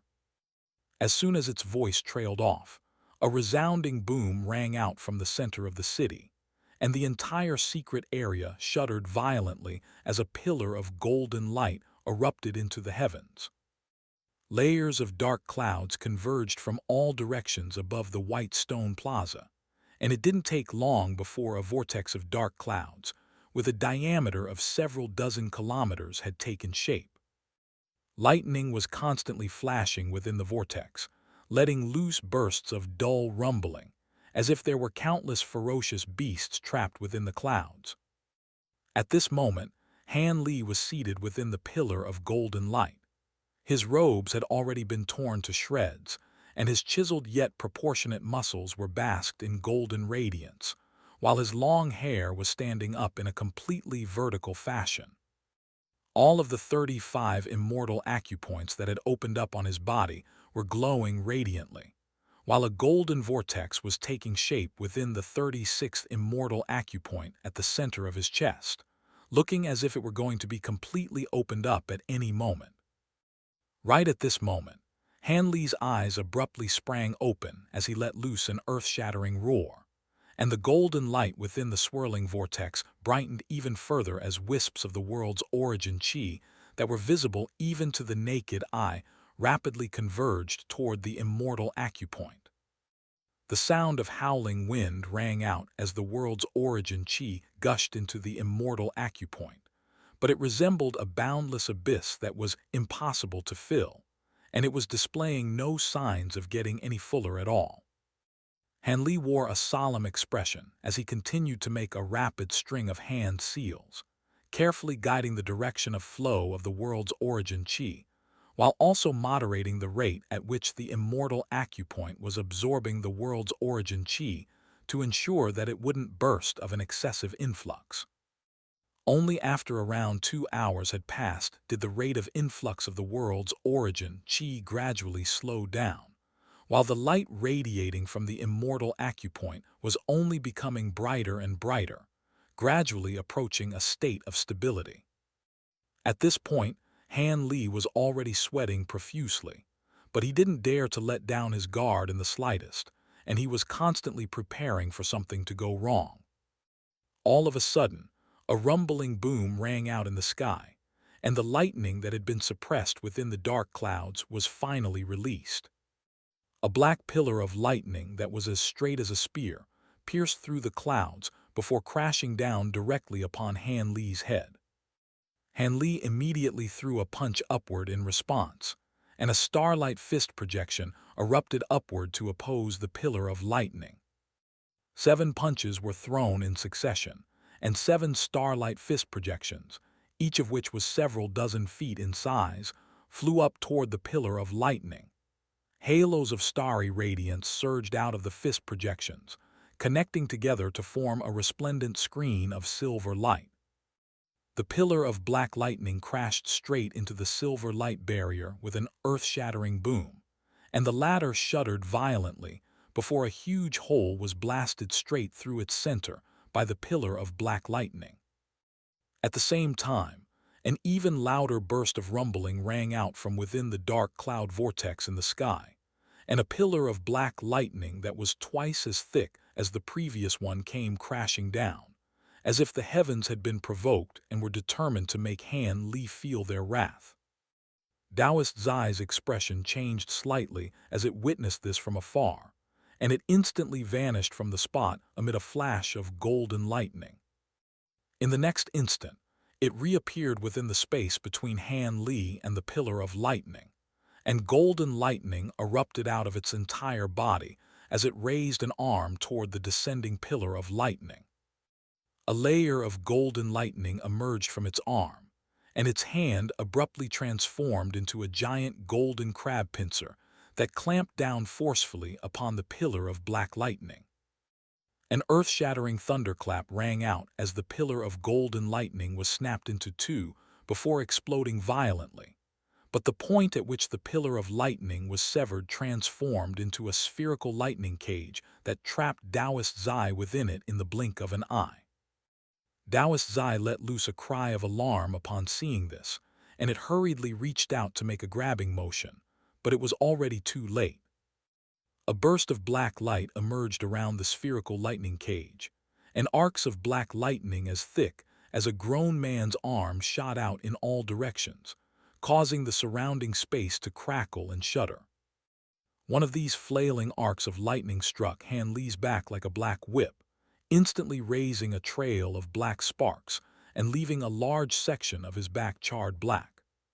His brows instantly furrowed slightly as he hurriedly turned his gaze toward his own chest, only to find that a hair-thin strands of black light had suddenly appeared in the immortal acupoint that was taking shape there, and it quickly began to spread like a cobweb, staining the majority of the immortal acupoint black. Han Li's pupils contracted drastically upon seeing this. Even though he had never experienced it before, this appeared to be the acupoint decay of the three decays. Han Li had already anticipated that this would happen, but now that it was truly happening, he still couldn't help but feel a little panicked. Throughout the ages, there had been countless prodigious cultivators who had overcome all types of obstacles and hardships to successfully oppose the heavens and reach the true immortal stage. After that, they spent countless years grinding away, finally rising up above the other countless true immortals to reach the pinnacle of the true immortal stage. However, right as they were about to leave the true immortal stage behind altogether, they would be blighted by the curse of the acupoint decay, and all of their countless years of arduous cultivation could be for naught. It was said that unlike the other two decays, the onset of acupoint decay was extremely fast and uncontrollable, like a spreading wildfire. Once one immortal acupoint fell into decay, all of the immortal acupoints that the cultivator had painstakingly nurtured would also suffer the same fate. Once all of one's immortal acupoints fell into decay, one's immortal body would also wither away, and all of their immortal spiritual power would dissipate. In the end, they would be reduced to a mere mortal. In fact, they would be in an even worse situation than a mortal, as they wouldn't even have the chance to begin cultivating anew. The entirety of Han Li's attention was drawn to that acupoint, and he couldn't help but feel a little uneasy, fearing that all of his other acupoints could be infected one after another before decaying as well. This was a very strange sensation that could only be experienced and not described. It would be like if someone painstakingly nurtured a lotus flower, only for someone to drip a drop of lethal poison onto the flower right as it was about to bloom. The poison would quickly spread over the entire flower, then down its stem and across its leaves, leading to a rapid decay. Right as Han Li was about to use his time law powers to counteract the decay, he noticed that something wasn't quite right. As it turned out, the contaminated acupoint maintained a half-black, half-white coloration, and the decay didn't spread rapidly as all of the ancient records claimed it would. What's going on here? Why is it progressing differently from what I've read? Han Li didn't know whether he should be concerned or elated by this turn of events. Only upon closer inspection did he discover that there were hints of white light opposing the spreading black strands in the acupoint, forming what appeared to be a white umbrella that kept the black strands at bay. This is Starpor.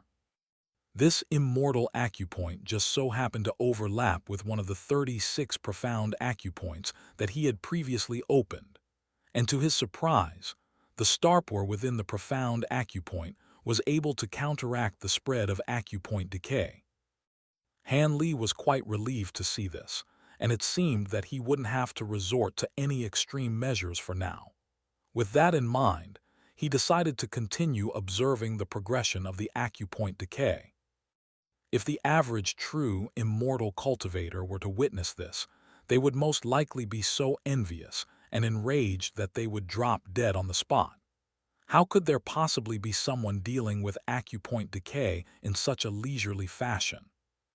At this moment, the black strands in the Starpor and the acupoint were clashing like a pair of opposing armies, with neither side able to get the better of the other, and it seemed that they were evenly matched.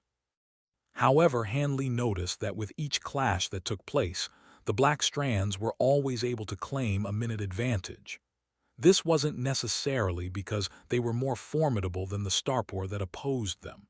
Instead, it was because even profound acupoints were still just that, acupoints. While it was able to drastically enhance the immortal acupoint's ability to oppose the effects of acupoint decay, thereby significantly slowing down its onset, it wasn't able to fundamentally prevent the progression of acupoint decay. In other words, the Starpor within the profound acupoint could buy a cultivator precious time in the face of acupoint decay. But if the cultivator couldn't find a way to truly counteract acupoint decay, then they would still inevitably suffer the same terrible fate that had befallen countless true immortals before them. After observing the acupoint for a moment longer, Han Li made a hand seal, and his mantra-treasured axis instantly appeared at his behest. All 360 of the time Dao runes on the axis had already been restored at this point, and they were giving off formidable time law power fluctuations. At the same time, a beam of golden light shot out of the eye of truth at the center of the axis, shining down upon that immortal acupoint. As soon as the golden light shone down onto the immortal acupoint, it immediately transformed into a series of golden threads of light that were visible to the naked eye, and they became entangled with the black strands before slowly pulling them out like uprooting carrots from the soil. As soon as these two powers came into contact with one another, Han Li immediately felt as if the skin there were being tugged on, and the intense, tearing pain made him draw an involuntary sharp breath. An indescribable sense of agony was instantly transmitted from that immortal acupoint into his consciousness, and he hurriedly made a hand seal before pointing a finger at the mantra-treasured axis, upon which it began to revolve rapidly, while the golden light radiating from its time Dao runes grew even brighter. At the same time, a translucent golden light suddenly shot out of the eye of truth. This golden thread was none other than the time law thread that he had painstakingly manifested, and it was imbued with incredibly pure time law powers. The time law thread shot through the air like an arrow, piercing into that immortal acupoint of Han Li's in a flash. As soon as the golden thread pierced into the immortal acupoint, a layer of golden light instantly emerged to encompass the entire acupoint. As soon as the black strands within the immortal acupoint came into contact with this golden light, the former instantly began to melt away like snow under the scorching sun, and it didn't take long before they were completely cleansed. All of this had taken place in the span of just a few seconds, and after the black strands completely receded, the surrounding world's origin chi began to surge into the immortal acupoints once again. In the face of one of the three paramount laws, the acupoint decay that had struck fear into the hearts of countless late true immortal cultivators had been dispelled with ease. Han Li heaved an internal sigh of relief upon seeing this, and he closed his eyes as he continued to cultivate. A few minutes later, the 36th immortal acupoint was finally completely opened. A resounding boom rang out within Han Li's body as all 36 of his immortal acupoints lit up in unison, forming a beam of blinding golden light that erupted upward from his body before piercing straight into the dark clouds up above. A rare look of surprise appeared on Dowist Zai's face as it witnessed this from above. How could this be? How did he manage to stave off the acupoint decay so quickly? Is the combination of a profound immortal physique and time law powers really this potent at counteracting acupoint decay? Of course, this was naturally a good thing, and it returned to the rooftop of the azure bamboo pavilion on the edge of the city. Meanwhile, rumbling thunderclaps rang out incessantly as the dark clouds in the sky gradually faded. However, instead of a clear blue sky, what was revealed was a vast pool of golden lightning. The lightning inside had been liquefied and was shimmering radiantly. Han Li took a glance up at the pool of lightning, then reached out to make a grabbing motion, and the intricate jade box that had been placed in front of him this entire time instantly flew into his grasp. With a casual sweep of his sleeve, the talismans adhered to the box were removed, and the lid flew off on its own. After the lid was removed, a peculiar medicinal aroma instantly wafted out of the jade box. Inside the jade box was a longan-sized golden pill, and it was none other than the golden soul pill that Han Li had refined in the past. Han Li plucked the pill out of the box between two of his fingers, then brought it up to his eyes for a closer examination before swallowing it. As the pill slid down his throat, a burst of gentle golden light instantly appeared over his chest and abdomen, basking his face in a golden glow. A burst of peculiar energy emerged within his chest and abdomen, but instead of descending into his dantian, it rose straight up into his consciousness to fuse as one with his soul. The first thing that Han Li felt was a sharp pain in his head, immediately following which he became unprecedentedly sensitive and conscious. In that instant, he felt as if all of his senses had been elevated to a whole new level. The world before him was still the same world, but it also seemed to be completely different. He was now able to see the flow of spiritual power in the air. He was able to hear the sound of dust particles colliding around him, and he was able to feel even the faintest gust of wind, as if all of his pores had been completely opened up. Even without having to use his spiritual sense, he was able to detect everything in every single corner of this secret area. He was able to sense all of the changes taking place around him, and even the faint pulsing of the core in Dowist Zai's body had become clearly audible to him. Right at this moment, his ears twitched slightly, and he felt as if he could hear something beneath the stone platform in that abandoned garden. Right as he was about to focus on the sound and listen more carefully, this brief period of heightened sensitivity passed, and his senses returned to normal, while his soul became denser and more resilient. Han Li immediately reined in his attention and began to focus. He knew that the final obstacle standing in the path of his progression to the golden, immortal stage had arrived. After taking a deep breath, he tapped the top of his own head, and his nascent soul instantly flew out from within, enveloped within a layer of golden light. Upon emerging from his body, his nascent soul flew around him for a moment before rising up into the air, flying headfirst into the pool of golden lightning up above. As had been established, the nascent souls of golden immortals were far more formidable than that of true immortals, and the reason for this was that, during a golden immortal stage breakthrough, a pool of heavenly lightning would emerge in the heavens. As long as a true immortal stage nascent soul could withstand the baptism by lightning, then it would be elevated to a whole new level. As soon as Han Li's nascent soul entered the pool of lightning, the entire pool instantly began to churn violently, much like a pot of hot oil that had just had a drop of water splashed into it.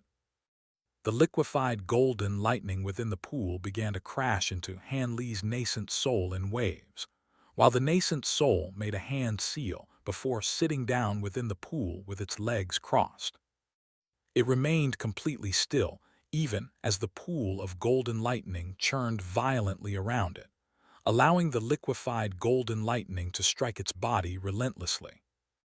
Dense arcs of golden lightning appeared around the nascent soul like a golden robe, clashing against the golden light radiating from its body. Meanwhile, Han Li's physical body remained seated in its original posture, but his brows were tightly furrowed in agony. At this moment, his entire consciousness was churning just as violently as the pool of golden lightning.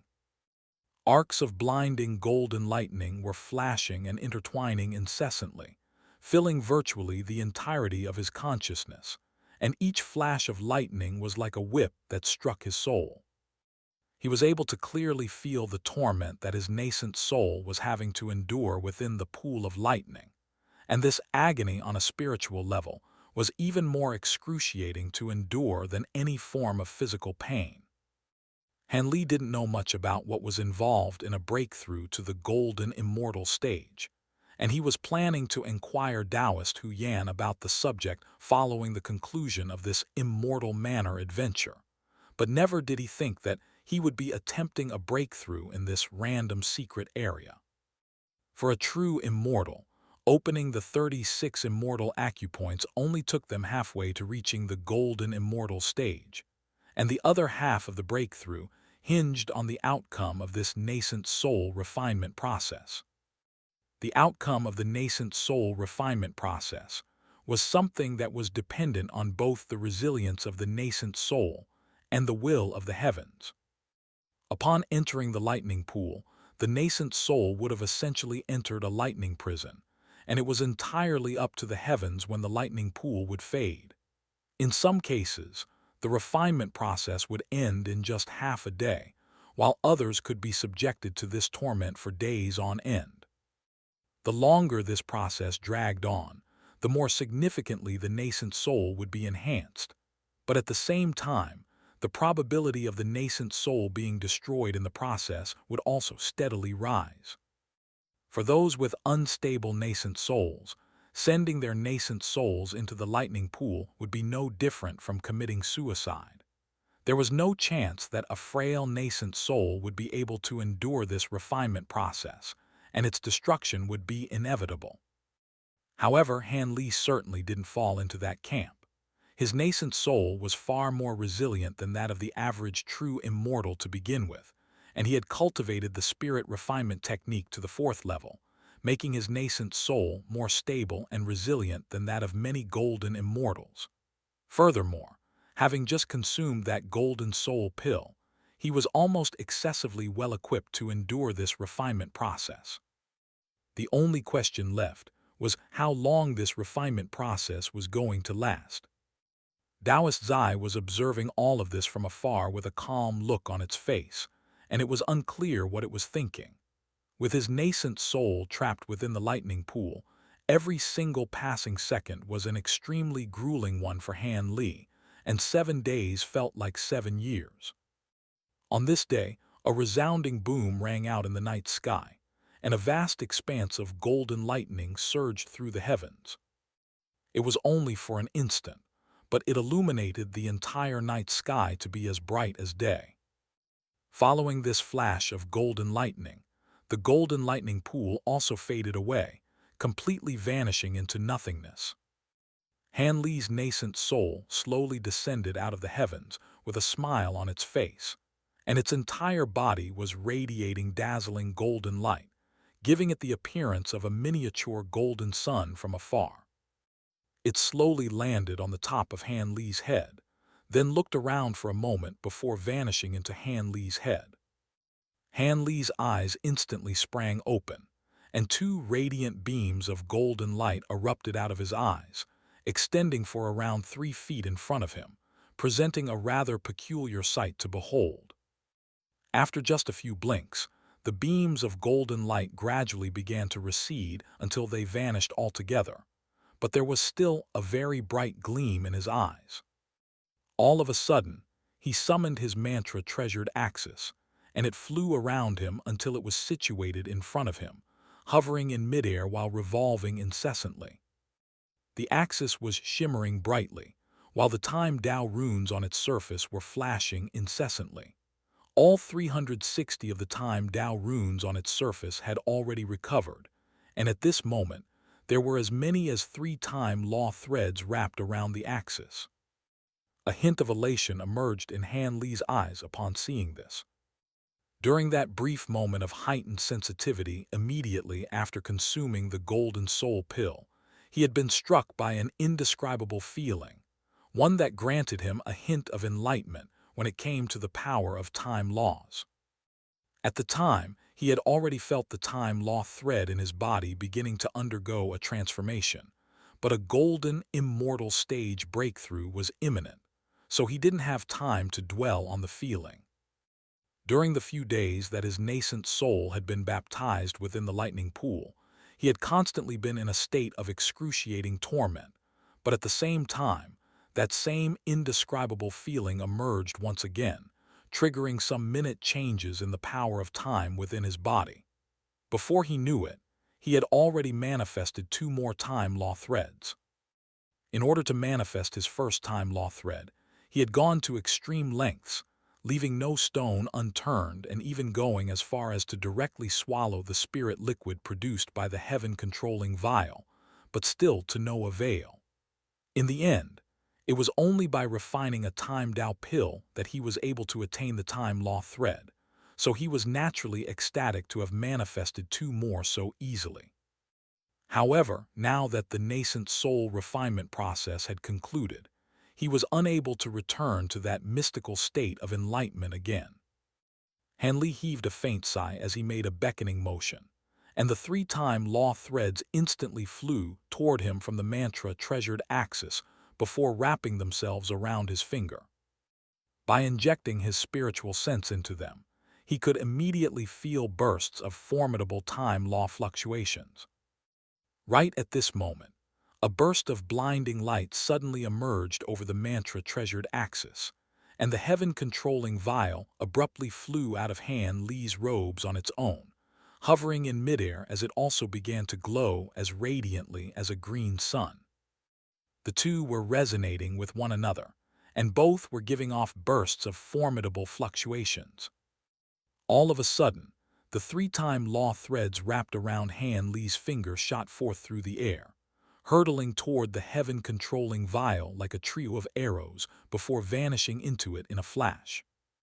A dull thump rang out, and the spirit patterns on the surface of the heaven-controlling vial flashed as the green light it was radiating became even more blinding to behold. At the same time, the vial itself was also rapidly expanding, and it didn't take long before T had swelled to the size of a millstone. Countless green runes surged out of the surface of the vial, while a green cloud gathered within the vial, forming a violently churning green vortex. Bursts of special aura fluctuations were emanating out of the vial incessantly, while the green cloud within it transformed into a thick pillar of green light that tore through the space before it, then manifested that same strange translucent wall of light that Han Li had seen on several past occasions. Here it comes again. Before long, the vortex had already swelled to the size of a house, and a burst of tremendous suction force abruptly surged out from within it, enveloping his entire body. His soul was instantly sucked out of his body before vanishing into the vortex in a flash. Han Li felt a sharp pain in his head, immediately following which his vision faded, and he lost all consciousness. In the next instant, he felt as if he could hear a loud commotion ringing out around him, coupled with the sound of howling wind. He hurriedly opened his eyes, and only then did he discover that he was situated high up in the sky and was flying rapidly through the air, while the commotion was ringing out from behind him. Given the last experience in which his soul had been placed into the body of that old man, Han Li already knew what to expect this time, so he wasn't overly panicked, and he continued flying through the air while looking down to examine his own body. To his surprise, his entire body was a shimmering golden color, and he was very short and stubby. On top of that, he was clutching a green storage bracelet in his arms. It seemed that he wasn't a cultivator.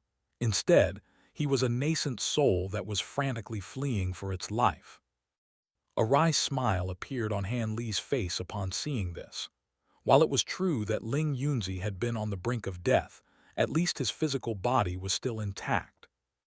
Having said that, even though this was only a nascent soul, it was far more powerful than Ling Yunzi had been. Han Li attempted to recollect some of this nascent soul's memories, and he immediately felt as if a rumbling thunderclap had erupted in his mind, causing his head to ring incessantly. A series of fragmented memories and indescribable emotions instantly surged into his mind, and the sensory overload was so immense that he almost fell out of the sky. Thankfully, this sensation only lasted an instant, and he was quickly able to stabilize himself again, but as a result, he had also been stopped cold in his tracks. Instead of continuing to flee, he turned around to look behind him with a peculiar look on his face. In the distance, large chunks of the heavens and the earth were encompassed within spherical light barriers of different colors, and even though he was already very far away from them, he could still sense extremely formidable energy fluctuations emanating from the light barriers. Those were dozens, perhaps even close to 100 formidable spirit domains that were giving off tremendous law power fluctuations, and these spirit domains were either overlapping or clashing against one another in a spectacular sight to behold. This is the Infernal Frost Immortal Palace. At this point, Han Li had already figured out the identity of the nascent soul that he had possessed. It belonged to a man by the name of Jin Hai, and he had once been a golden, immortal stage disciple of the Boundless Sword sect. The nascent soul had just fled from the sect, and the memories that Han Li had recalled were quite chaotic and jumbled, with most of them containing images of horrific battles that seemed to have taken place quite recently. Only after some extensive contemplation was Han Li able to extrapolate some things from these fragmented memories. It seemed that for some reason, the Reincarnation Palace's forces had suddenly stormed into the Infernal Frost Immortal Palace 2 days ago, and even though the Immortal Palace was prepared for the invasion, they were still unable to keep the enemy at bay. As a subsidiary power of the Immortal Palace, the Boundless Sword sect naturally had to make a final stand alongside the Immortal Palace's forces. They were planning to unleash the Sea of Swords on the enemy, even though doing so would completely ruin the foundation of the sect. But right as they resorted to this plan, an enemy-high Zenith Stage Jade Immortal unleashed their spirit domain to trap the entire sect. The spirit domain was filled with a type of unidentifiable law power that was able to suppress the vast sword chi within the Sea of Swords, thereby preventing the Boundless Sword sect from using it in the battle. The disciples of the Boundless Sword sect had no choice but to form a formation to force their way out of the Jade Immortal's spirit domain. But after that, they found themselves right in the midst of the battle between the cultivators of the Immortal Palace and the Reincarnation Palace. Jin Hai's martial brothers perished one after another, with some managing to flee in the form of their nascent souls, while others perished altogether. After inadvertently stumbling into the spirit domain of a cultivator at the pinnacle of the golden immortal stage, Jin Hai's luck finally ran out, and he also met his demise. In the instant before he perished, he detonated his own bonded flying sword using a secret technique, and only then was his nascent soul able to escape. Even so, his nascent soul was already severely wounded and on the brink of disintegrating. If it weren't for the influx of Han Li's spiritual sense, it would have most likely already completely disintegrated into nothingness. Why did the Reincarnation Palace attack the Infernal Frost Immortal Palace? Does this have something to do with the fall of the infernal frost immortal palace? With all these questions in his mind, Han Li turned his gaze to his left, and sure enough, the faint projection of his mantra-treasured axis was hovering there. The time Dao runes on its surface were flashing with semi-transparent light, and around a dozen of them had already faded. Han Li was rather perplexed to see this. At this point, he had definitely already been in the wall of light for at least 30 seconds, so 30-time Dao runes should have been snuffed out at a minimum, so why was that not the case? Could it be? A thought occurred to Han Li, and he began to scrutinize the mantra-treasured axis intently with an unblinking gaze. Moments later, his brows unfurrowed, and a hint of elation appeared on his face. He discovered that each time Dao rune was now able to last 3 seconds before fading away instead of 1. Perhaps this was because he now possessed 3-time law threads.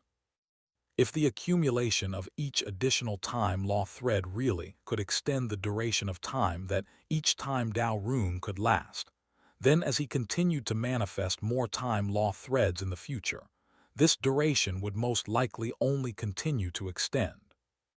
With that in mind, Han Li couldn't help but wonder if some other changes would take place once the number of time law threads in his possession passed certain thresholds, if such thresholds truly did exist. After a brief moment of contemplation, Han Li decided to fly back toward the Immortal Palace instead of continuing to flee. He didn't want to waste the limited time that he had, and he wanted to confirm some things. Firstly, he wanted to see if he could figure out exactly how the Infernal Frost Immortal Palace had met its demise.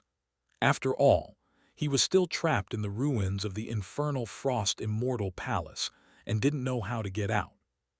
Secondly, he wanted to find out why the Reincarnation Palace had attacked the Immortal Palace. At the moment, he was a Reincarnation disciple, so knowing more about the Reincarnation Palace certainly couldn't hurt. Thirdly, he wanted to observe all of these spirit domains at a closer proximity. He had actually already come into contact with a spirit domain back in the spirit realm, but that had only been a profound heavenly spirit domain unleashed by baleful, which was really only just a faux spirit domain unleashed with the help of a profound heavenly treasure.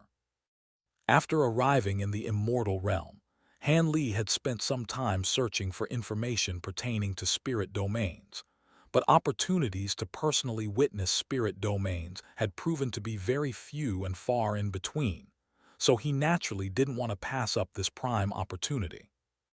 This nascent soul was quite powerful to begin with, and following the injection of Han Li's spiritual sense, its speed had been enhanced by severalfold, so it didn't take long before Han Li arrived near the battlefield. At this point, a decent number of the time Dao runes on his mantra-treasured axis had already faded. Not far in front of him was an enormous yellow spherical light barrier, and even without entering it, Han Li could already sense a burst of tremendous Earth attribute energy fluctuations emanating from it.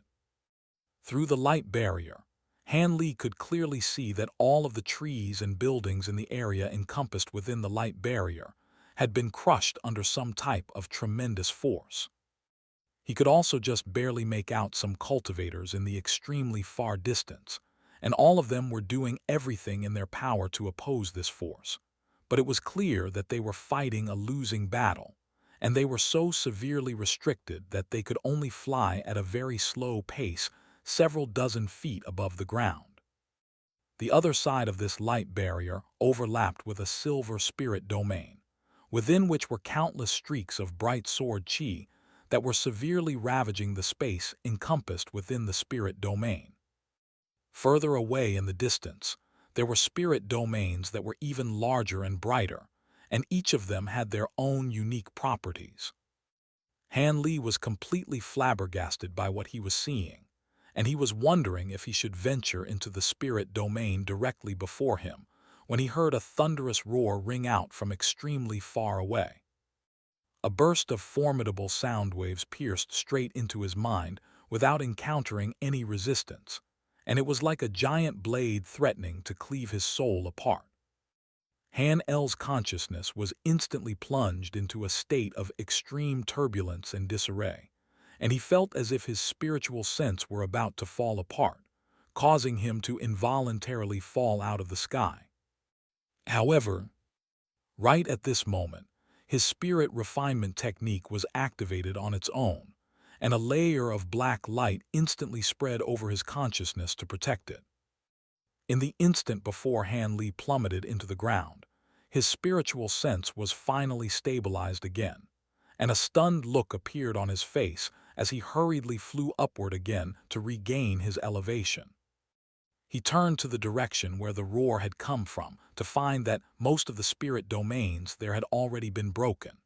It was unclear whether they had been directly broken by that roar or if the spirit sense of the cultivators who had unleashed those spirit domains had been destroyed, thereby resulting in the disintegration of their spirit domains. After a brief moment of hesitation, Hanley turned back to the same direction in which he had previously been fleeing and flew away even faster than before. The power imbued within that roar wasn't unfamiliar to Han Li. It was the power of the spirit refinement technique, and it was similar in nature to the spirit stun thorn, but enhanced by sheer orders of magnitude.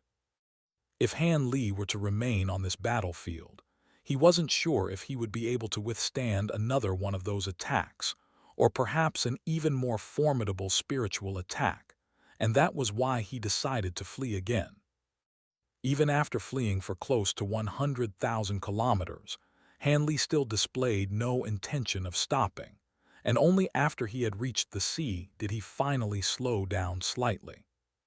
He swept his gaze across the surrounding area to find that on the surface of the sea not far away was a long and slender island shaped like a willow leaf. Vegetation on the island was very sparse, and the ground was littered with exposed gray rocks. Isn't this the island inhabited by the cold crystal race? Is this the Black Wind Island? Somehow, it seemed that he had arrived in the Black Wind Sea. Right at this moment, he was struck by another burst of sensory overload, and fragments of Jin Hai's memories began to surface once again. However, the memories this time had nothing to do with the ongoing battle. Instead, they pertained to a treasure map. Prior to the commencement of this battle, Jin Hai seemed to have made an arrangement with someone to leave the Boundless Sword sect to travel to another immortal region in search of treasures, but he never got the chance to make good on that promise. The map appeared to lead to quite a remarkable treasure, as evidenced by the deep regret and disappointment from Jin Hai attached to this memory. Perhaps that was why this memory had sprung up in Han Li's mind. Only then did it occur to Han Li to examine the contents of Jin Hai's storage bracelet, and in doing so, he discovered that the storage bracelet was filled with a vast abundance of resources, including a huge number of immortal origin stones, as well as many treasures, pills, and ancient scriptures. Many of those treasures and pills were unrecognizable to Han Li, but he was familiar with what those ancient scriptures were. Jin Hai's memories indicated that he treasured these ancient scriptures as much as his own life, and they contained the sword techniques and sword formations of the Boundless Sword sect. If it weren't for the fact that his time in this state was very limited, Han Li would have definitely decided to study these scriptures. After all, the Boundless Sword sect was vastly renowned as one of the most brilliant sword sects in history, so which sword cultivator wouldn't want to study its sword techniques? Among the items in the storage bracelet, Han Li noticed a strange silken handkerchief, which, according to Jin Hai's memories, was supposed to hold the treasure map. The handkerchief was cool to the touch, and there was rainbow light flashing over its surface, indicating that it was no ordinary handkerchief. However, as he attempted to carefully observe the patterns on the handkerchief, he discovered that he wasn't able to see anything clearly, so he was naturally unable to identify the map on it. In order to conduct a better examination, Han Li called upon his Eye of Truth, and a beam of golden light shone down onto the handkerchief from the eye.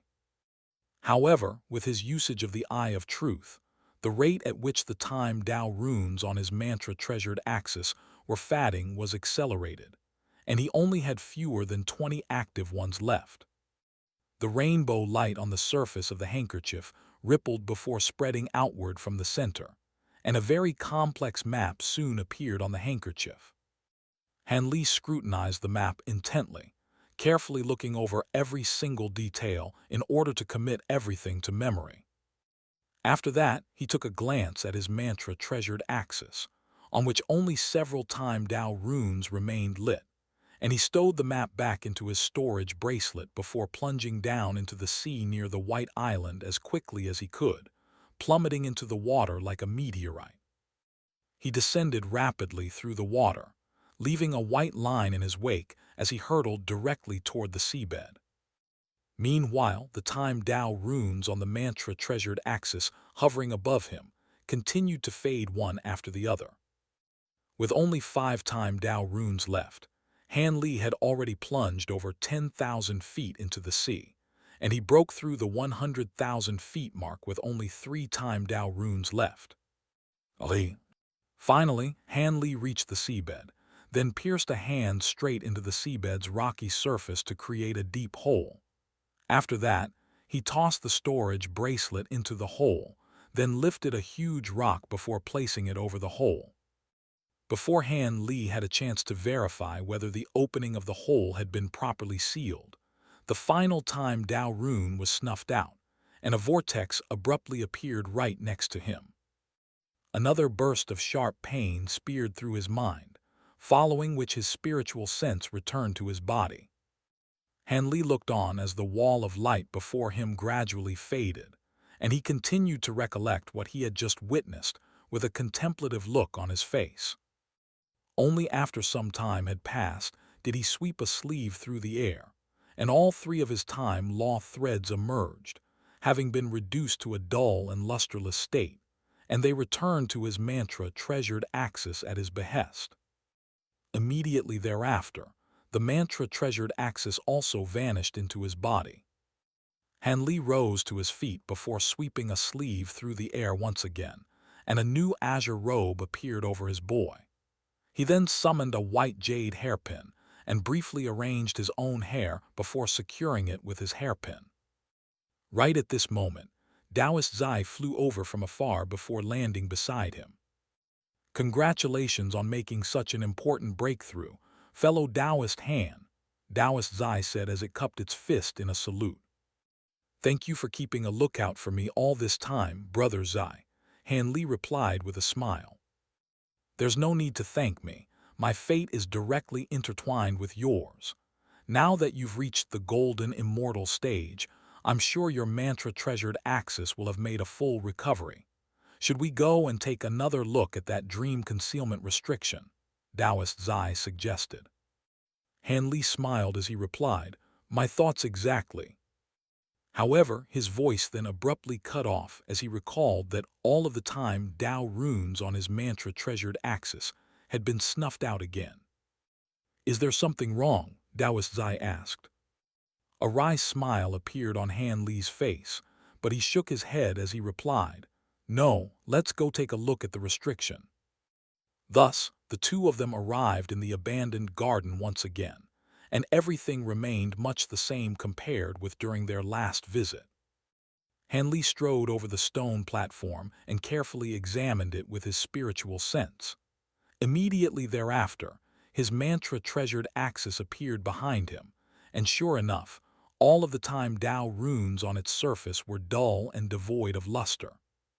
He made a hand seal with both hands, and a beam of golden light shot out of the Eye of Truth at the center of the axis, before striking the center of the stone platform.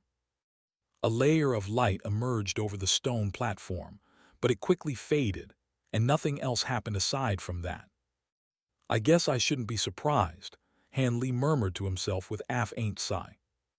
A thought then occurred to him, and his 3 time law threads flew out of his mantra-treasured axis at his behest, before flying straight into the stone platform.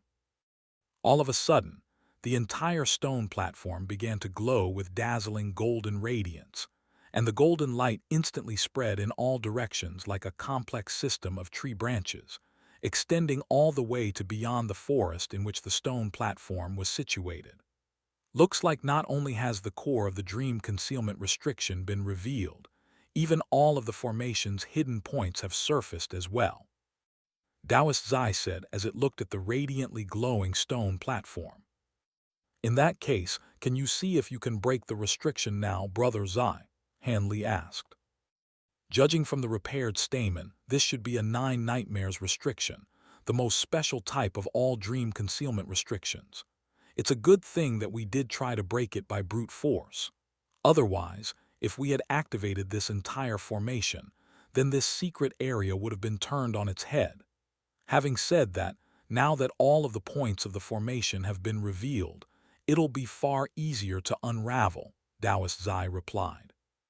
With that established, Taoist Zai borrowed some formation flags and formation tools from Han Li, then began to fly back and forth through the secret area, making the required preparations to break the restriction. Meanwhile, Han Li remained still on the spot as he waited patiently. Around 15 minutes later, Taoist Zai returned to the stone platform while holding a white jade plate with complex patterns engraved onto its surface. Han Li was rather perplexed to see this, but he didn't ask any questions. Taoist Zai paused momentarily in front of the stone platform, then stepped onto it and placed the jade plate at the center of the platform. The jade plate was just the right size to slot into the empty area where the stamen of the restriction was supposed to be. I'm using this jade plate as a substitute for the damaged part of the formation. I hope it'll work, Taoist Zai explained. It then made a hand seal while chanting an incantation, before pressing its palm down onto the center of the stone platform. A beam of golden light surged out of the palm of its hand before passing through the jade plate and into the stone platform, and the entire platform instantly shuddered violently before lighting up with blinding golden radiance. All of the patterns on the stone platform glowed radiantly as a shimmering golden projection rose up into the sky. The higher the projection ascended, the more it expanded, and in the end, it formed an enormous flower projection that encompassed the entire secret area. The points at which the golden lines on the 9 flower petals met each corresponded with an important point in the formation, and Taoist Zai had also already set up formation flags at those points.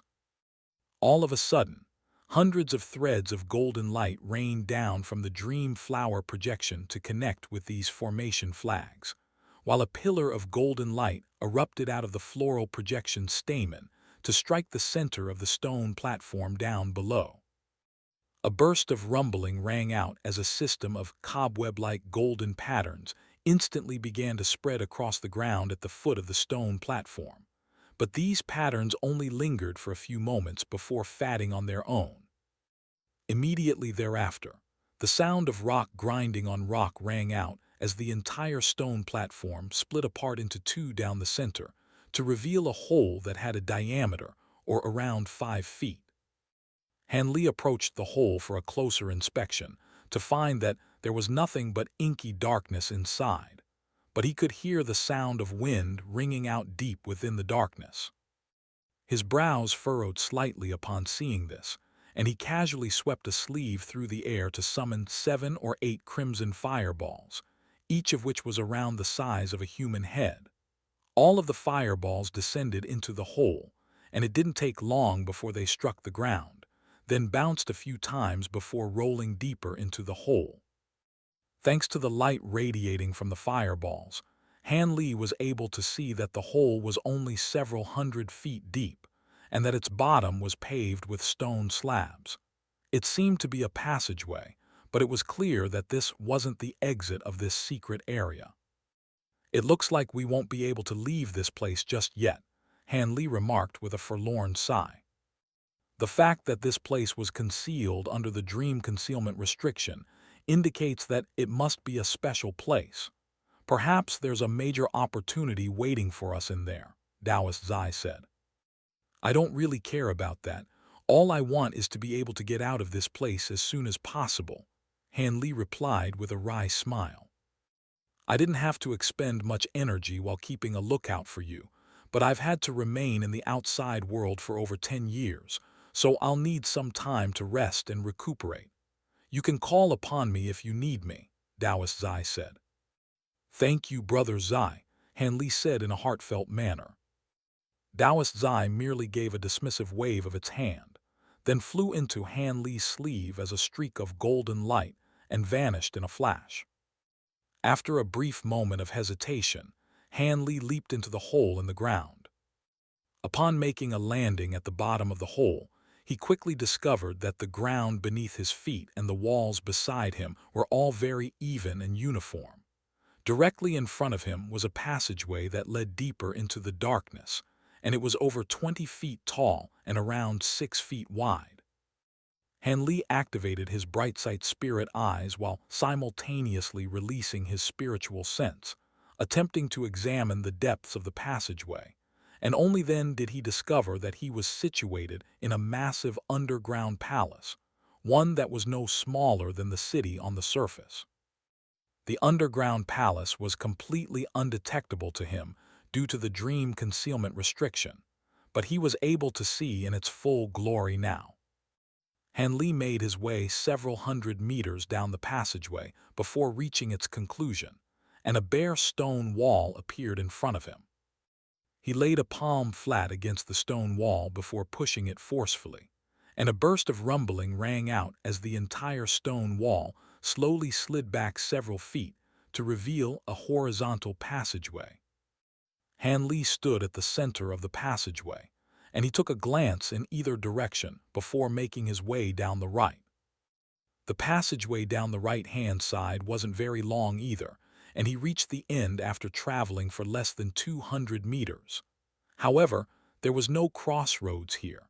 Instead, there was a room that was comparable in size to a normal lounge. Han Li pushed the door of the room open before making his way inside. In contrast with the dark passageway outside, there were around a dozen palm-sized luminescent rocks embedded into the ceiling, and they were giving off a cold white glow that illuminated the entire room.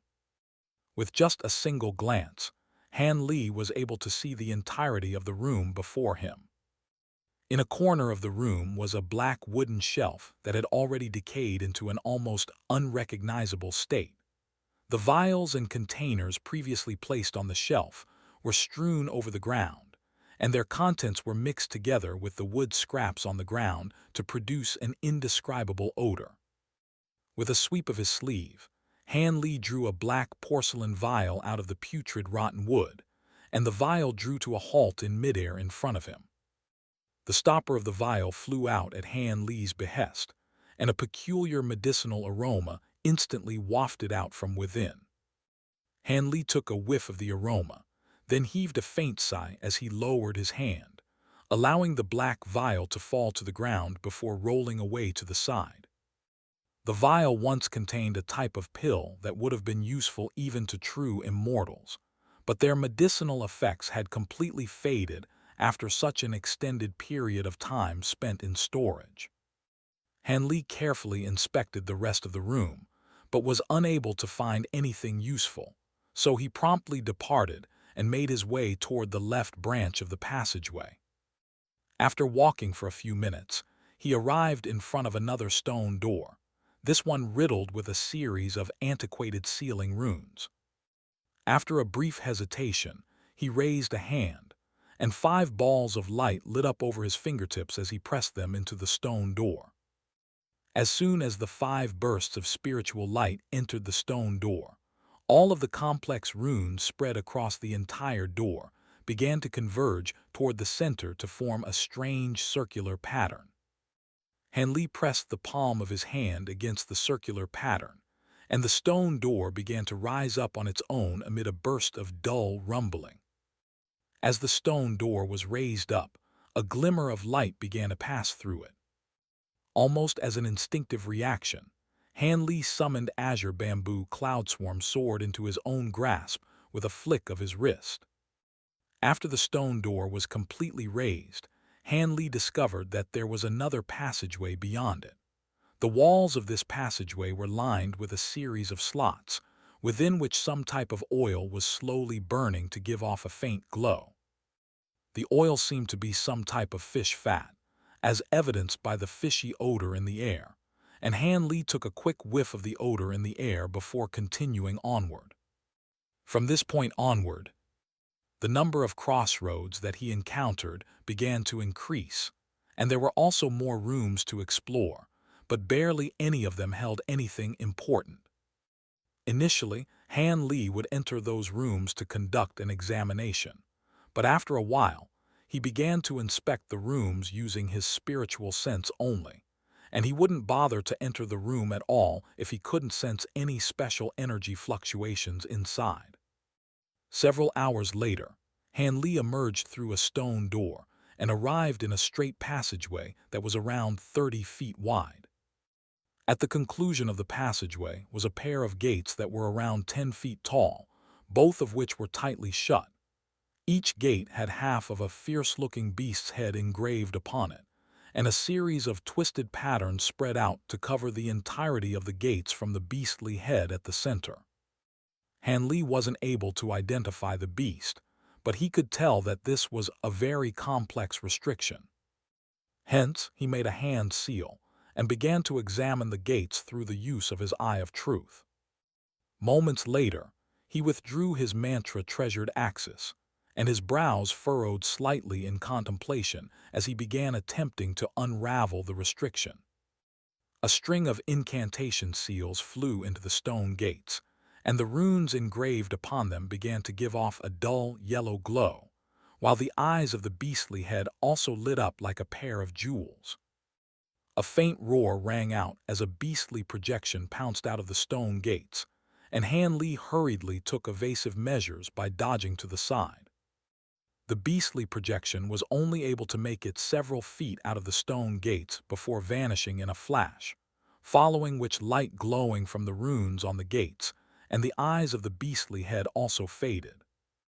Han Li strode over to the gates before pressing a palm against one of them, then exerted force through his hand to push the gate inward, opening up a gap that was several feet wide. Through this gap, Han Li was able to see a dim light source within the hall beyond it, and a series of indistinct humanoid shadows were being cast onto the ground in front of him. His brows were tightly furrowed as he released his spiritual sense into the hall for a careful examination, but he didn't discover anything abnormal. However, upon entering the hall, he was instantly taken aback by what he saw. There was a series of white stone statues around the same height as grown men spread throughout the hall, and thanks to the faint light emanating from the braziers hanging from the walls, Han Li was able to see that there were 7 or 8 of these statues in total. The shadows that he had seen just now had been cast by the 2 stone statues closest to the gates. Han Li made his way toward the center of the hall while carefully examining these stone statues, and in doing so, he discovered that they seemed to be acting as pillars that supported this underground hall. The statues didn't depict any formidable warriors or ferocious beasts. Instead, they were extremely lifelike statues of a collection of male and female figures, all of which were standing straight with their arms hanging down by their sides. Han Li swept his gaze across the statues, and he discovered that a pair of statues among them, depicting an elderly Taoist priest and a woman in a palace dress, were the most intricately crafted statues of the collection.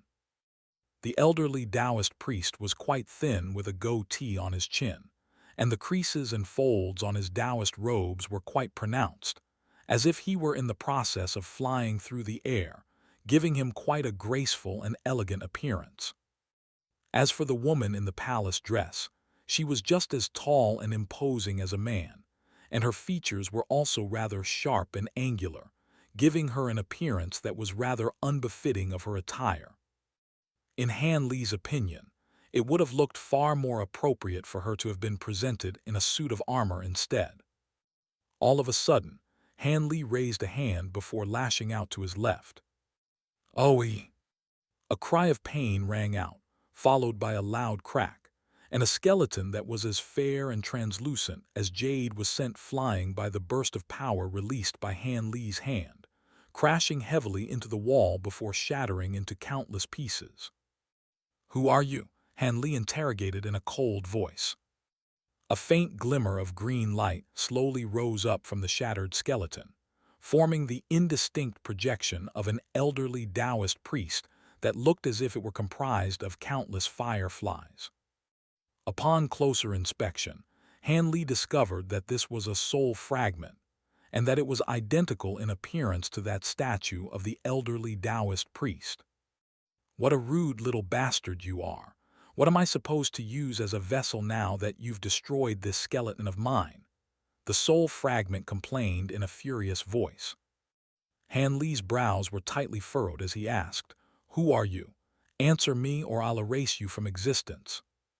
The projection of the elderly Taoist priest was completely unfazed, and it placed its hands on its hips as it scoffed. "Looks like you're an arrogant little bastard too. Back when I reigned supreme over the infernal frost immortal region, you probably weren't even born yet." Han Li's heart stirred slightly upon hearing this. "Infernal frost immortal region. Are you from the infernal frost immortal manor?" The soul fragment took a glance at the longsword in Han Li's hand, then remarked, "I can see that you're a sword user. I'm sure you've heard of the boundless Taoist, right?" Even to this day, the boundless sword sect is still a vastly renowned sect across the entire immortal region, so of course I know of its founder, Han Li replied. The soul fragment erupted into a furious fit upon hearing this, and it spat onto the ground as it yelled, "Tui, don't try to trick me, you little brat. After what happened to the infernal frost immortal manor, there's no way that the lineage of the boundless sword sect wasn't severed. After all this time, I'm sure the sect has already completely fallen into obscurity." A hesitant look then appeared on the soul fragment's face as it murmured to itself, "Could it be that that side branch managed to continue the sect's lineage? No, that's impossible. Those bastards wouldn't have been capable of anything other than bringing disgrace to the sect's name. How unfortunate, back in the day." The soul fragment seemed to have recalled some unpleasant memories, and it began mumbling to itself, completely lost in its own thoughts. Han Li was becoming more suspicious by the second, and he interjected, "Who are you? Don't make me ask again." The soul fragment stood up a little straighter, seemingly trying to lend itself more prestige as it declared, "Listen up, kid. I am none other than the founder of the boundless sword sect that you speak of. I am the boundless Taoist." "What proof do you have to support that claim?" Han Li asked as he raised an eyebrow. The soul fragment was furious to hear this, and it retorted, "Proof my arse. Do you know I am? Why do I need to prove my identity to a little shit like you? Regardless of who you were in the past, I'm the one who calls the shots here. Do you understand?" Han Li said with a faint smile as he raised the sword in his hand. The soul fragment took a glance at Han Li's longsword, and it seemed to have been intimidated into submission as it sighed. "How do you want me to prove my identity to you? You've already shattered my skeleton, so I can't even demonstrate my sect's sword techniques to you." Han Li was silent for a moment, then asked, "Aside from the profound myriad sword badge, does your boundless sword sect have any other inherited treasures?" A mocking sneer appeared on the soul fragment's face upon hearing this, and it scoffed, "Don't think that you can get me with your sneaky little trap.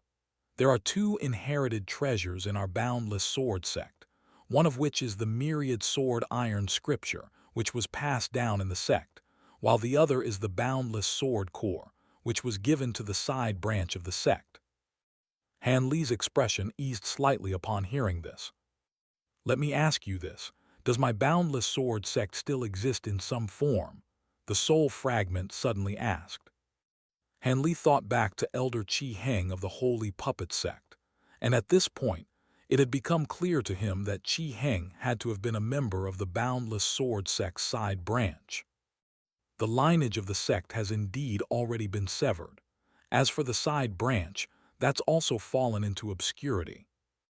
A hint of disappointment appeared on the soul fragment's face upon hearing this, but it seemed to have already anticipated this answer.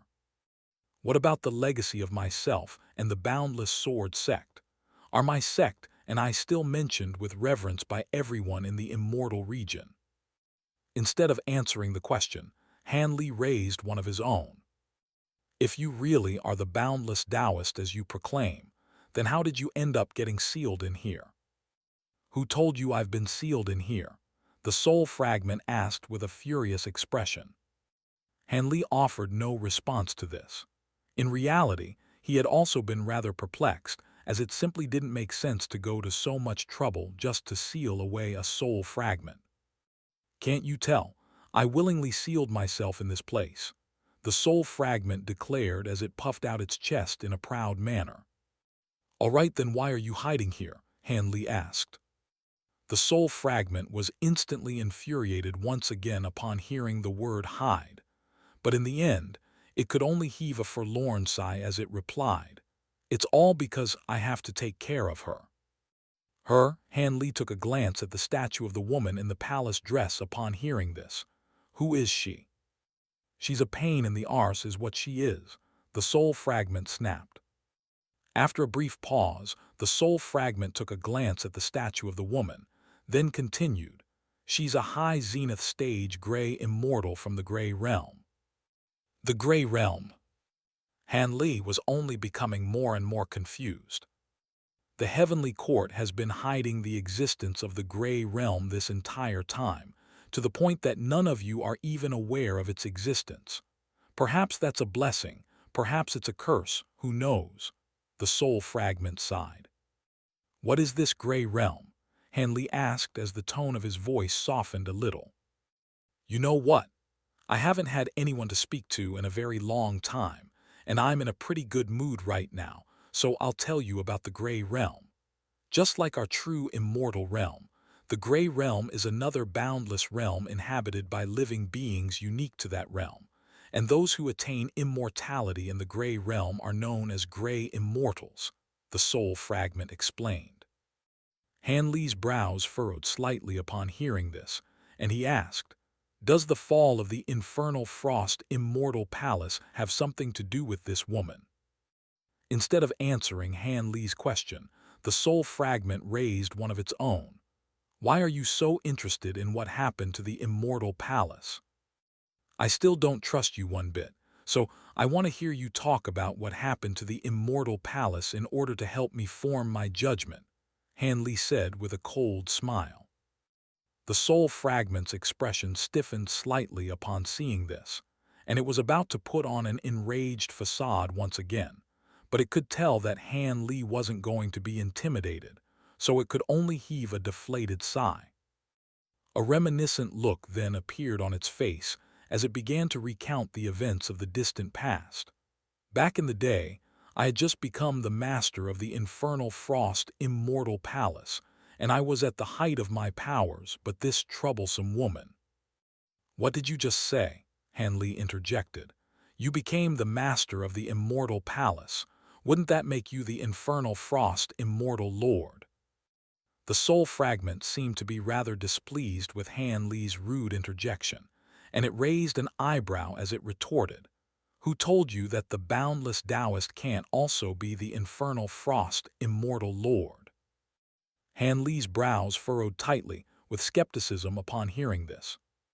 HMPH, I suppose I can't expect a mere mortal like yourself to comprehend my unmatched genius. Listen up, kid, you better not go interrupt me again. Young people these days don't even know how respect is spelt. The soul fragment scoffed in a disgruntled manner. Hanley adjusted his grip on the hilt of his sword in a subtle fashion as he prompted, "Please continue." The soul fragment cleared its throat in a sheepish manner upon seeing this, then began to give Hanley a long-winded recount of his past. According to the soul fragment, his name was Lu Yun, and he was originally a member of a side branch of a medium-sized cultivating clan on the infernal Frost continent. His aptitude was quite mediocre, so he didn't receive much attention from the clan, and he wasn't given any of the clan's best cultivation arts. Hence, he had no choice but to turn to the body refinement scriptures in the clan, which no one wanted to pursue. Through a series of strokes of fortune, he was able to embark on the path of becoming a profound immortal, and he discovered that he was quite suited to using these body refinement cultivation arts. After experimenting with countless body refinement methods, he was suddenly struck by inspiration one night while looking up at the stars in the sky, and he invented a way to refine one's body using starlight. Ultimately, that led to the creation of the great universe origin arts, using which he was able to make rapid progress in his cultivation, and progressed all the way to the golden immortal stage. At some point, he faced a golden immortal stage sword cultivator who was half a cultivation rank above him in battle, and the battle concluded in a tie. Despite holding his own against an opponent of a superior cultivation base, he was extremely humiliated by this outcome, and he turned to cultivating the way of the sword in a fit of rage and indignation. After over 3,000 years in obscurity, he finally re-emerged into the world as the boundless dowist, reaching the pinnacle of the infernal frost immortal region and founding the boundless sword sect. Eventually, he was able to reach the high zenith stage, allowing him to reign supreme over the entire infernal frost immortal region, and he was able to become the master of the infernal frost continent's immortal palace without even having to join the heavenly court.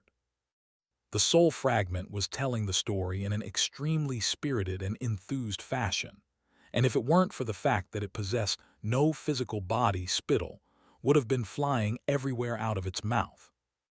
Han Li's expression remained unchanged as he listened to the story, but internally he was quite astonished. If this soul fragment were telling the truth, then Lu Yun's feats went far beyond just unmatched genius. Han Li suppressed the bewilderment in his heart as he continued to listen to the soul fragment's story. Her name is Mo Yu, and back then, she used a secret technique to conceal her cultivation base before infiltrating my infernal frost immortal palace. She possessed decent aptitude, so I decided to take her under my wing as my disciple, teaching her my sword techniques and imparting upon her a spirit domain. But alas! After a brief pause, the soul fragment continued in a slightly forlorn voice. In the end, she tried to use my immortal palace as an entrance for a passageway to the Grey Realm, so that the living beings of the Grey Realm could invade this immortal region. The Reincarnation Palace was colluding with the Grey Realm, and they also attacked my infernal frost immortal palace alongside the army of Grey Realm beings.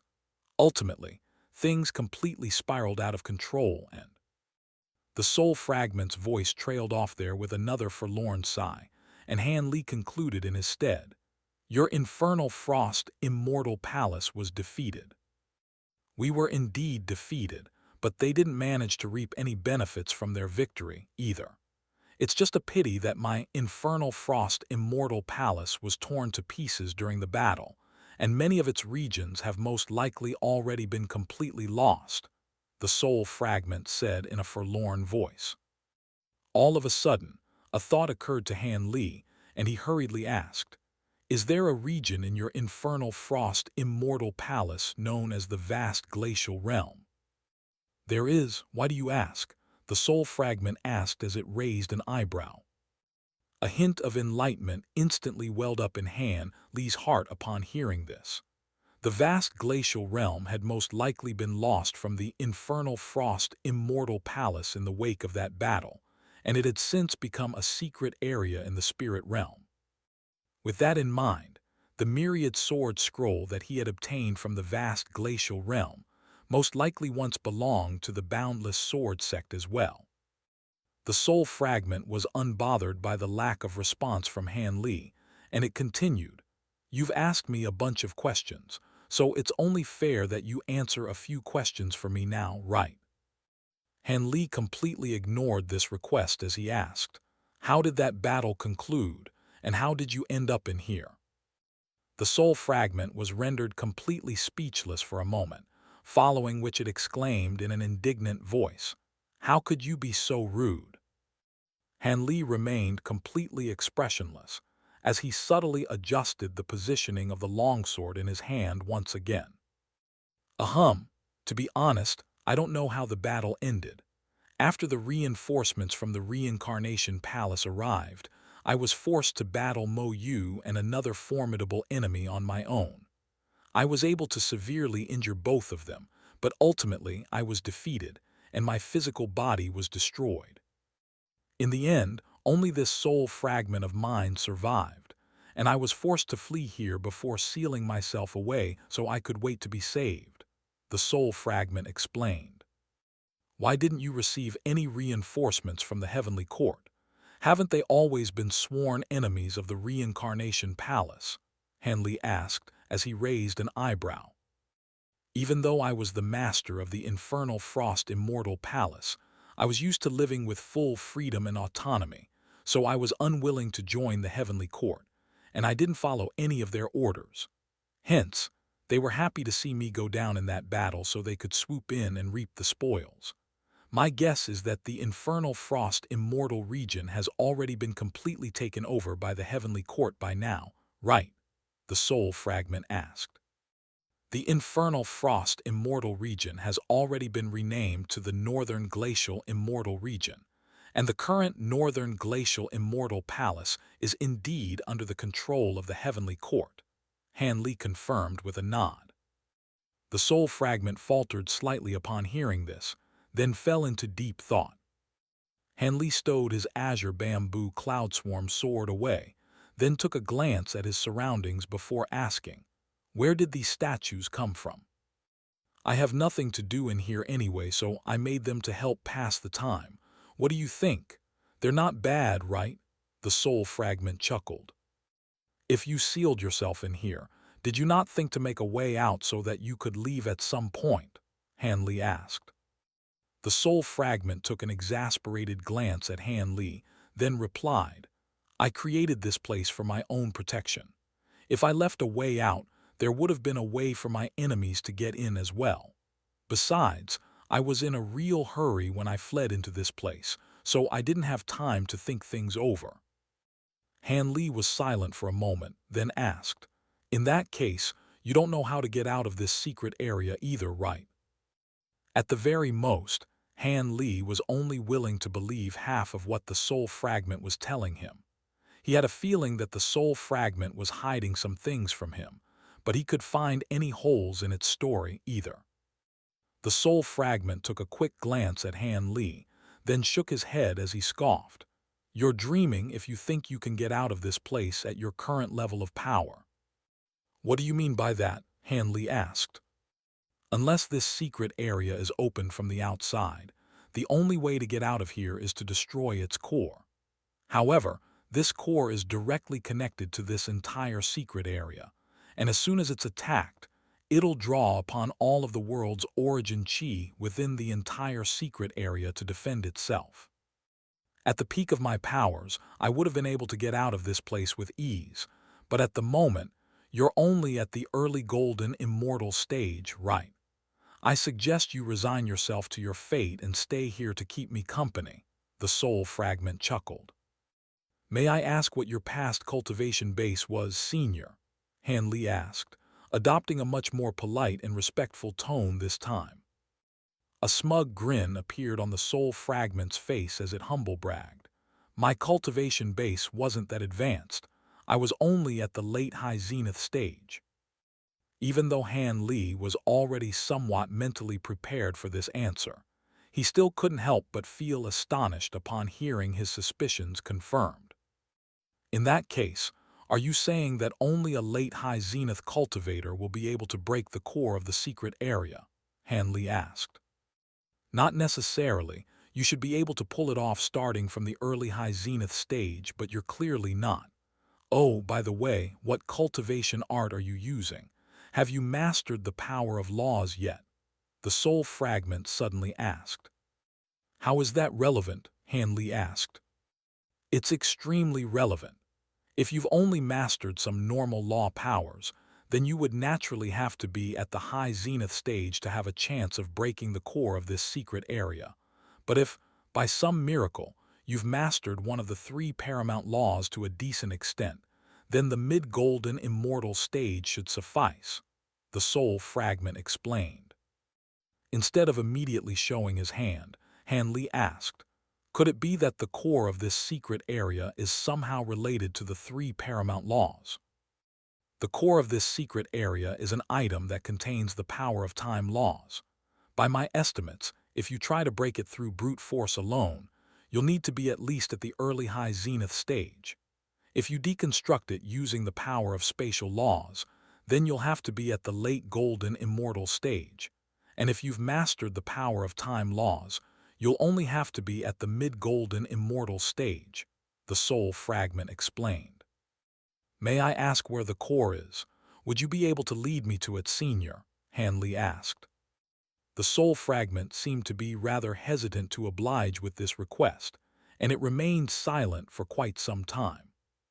Han Li's brows furrowed slightly as he asked, is there something wrong?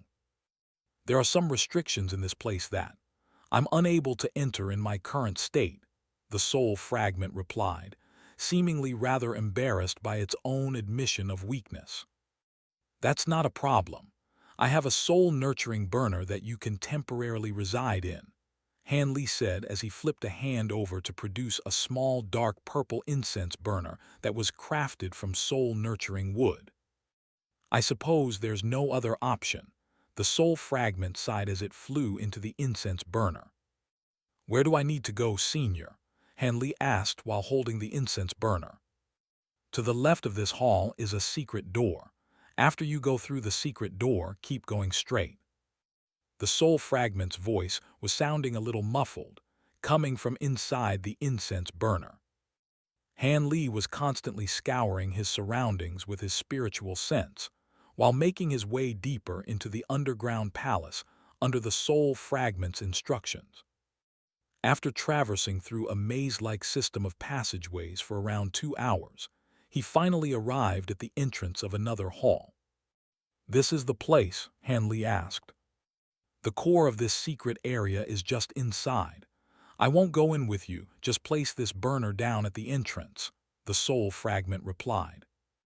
Han Li activated his bright sight spirit eyes as he swept his gaze over the stone door of the hall, only to find that it was completely devoid of any markings or spiritual power fluctuations. All of a sudden, a sly grin appeared on his face, and he tossed the incense burner into the hall. The burner clattered onto the ground, and countless hidden patterns on the ground instantly lit up with dazzling golden radiance to illuminate the entire hall. Get me out of here, you little bastard. You're going to kill me, the soul fragment wailed in panic. Han Li briefly observed the golden light radiating from the hidden patterns on the ground, and he discovered that it had a suppressive effect on ghosts and spirits, much like his divine devilbane lightning. With a sweep of his sleeve, the incense burner was drawn back to him, and the soul fragment inside was still moaning and groaning incessantly, looking as if it could fade out of existence at any moment.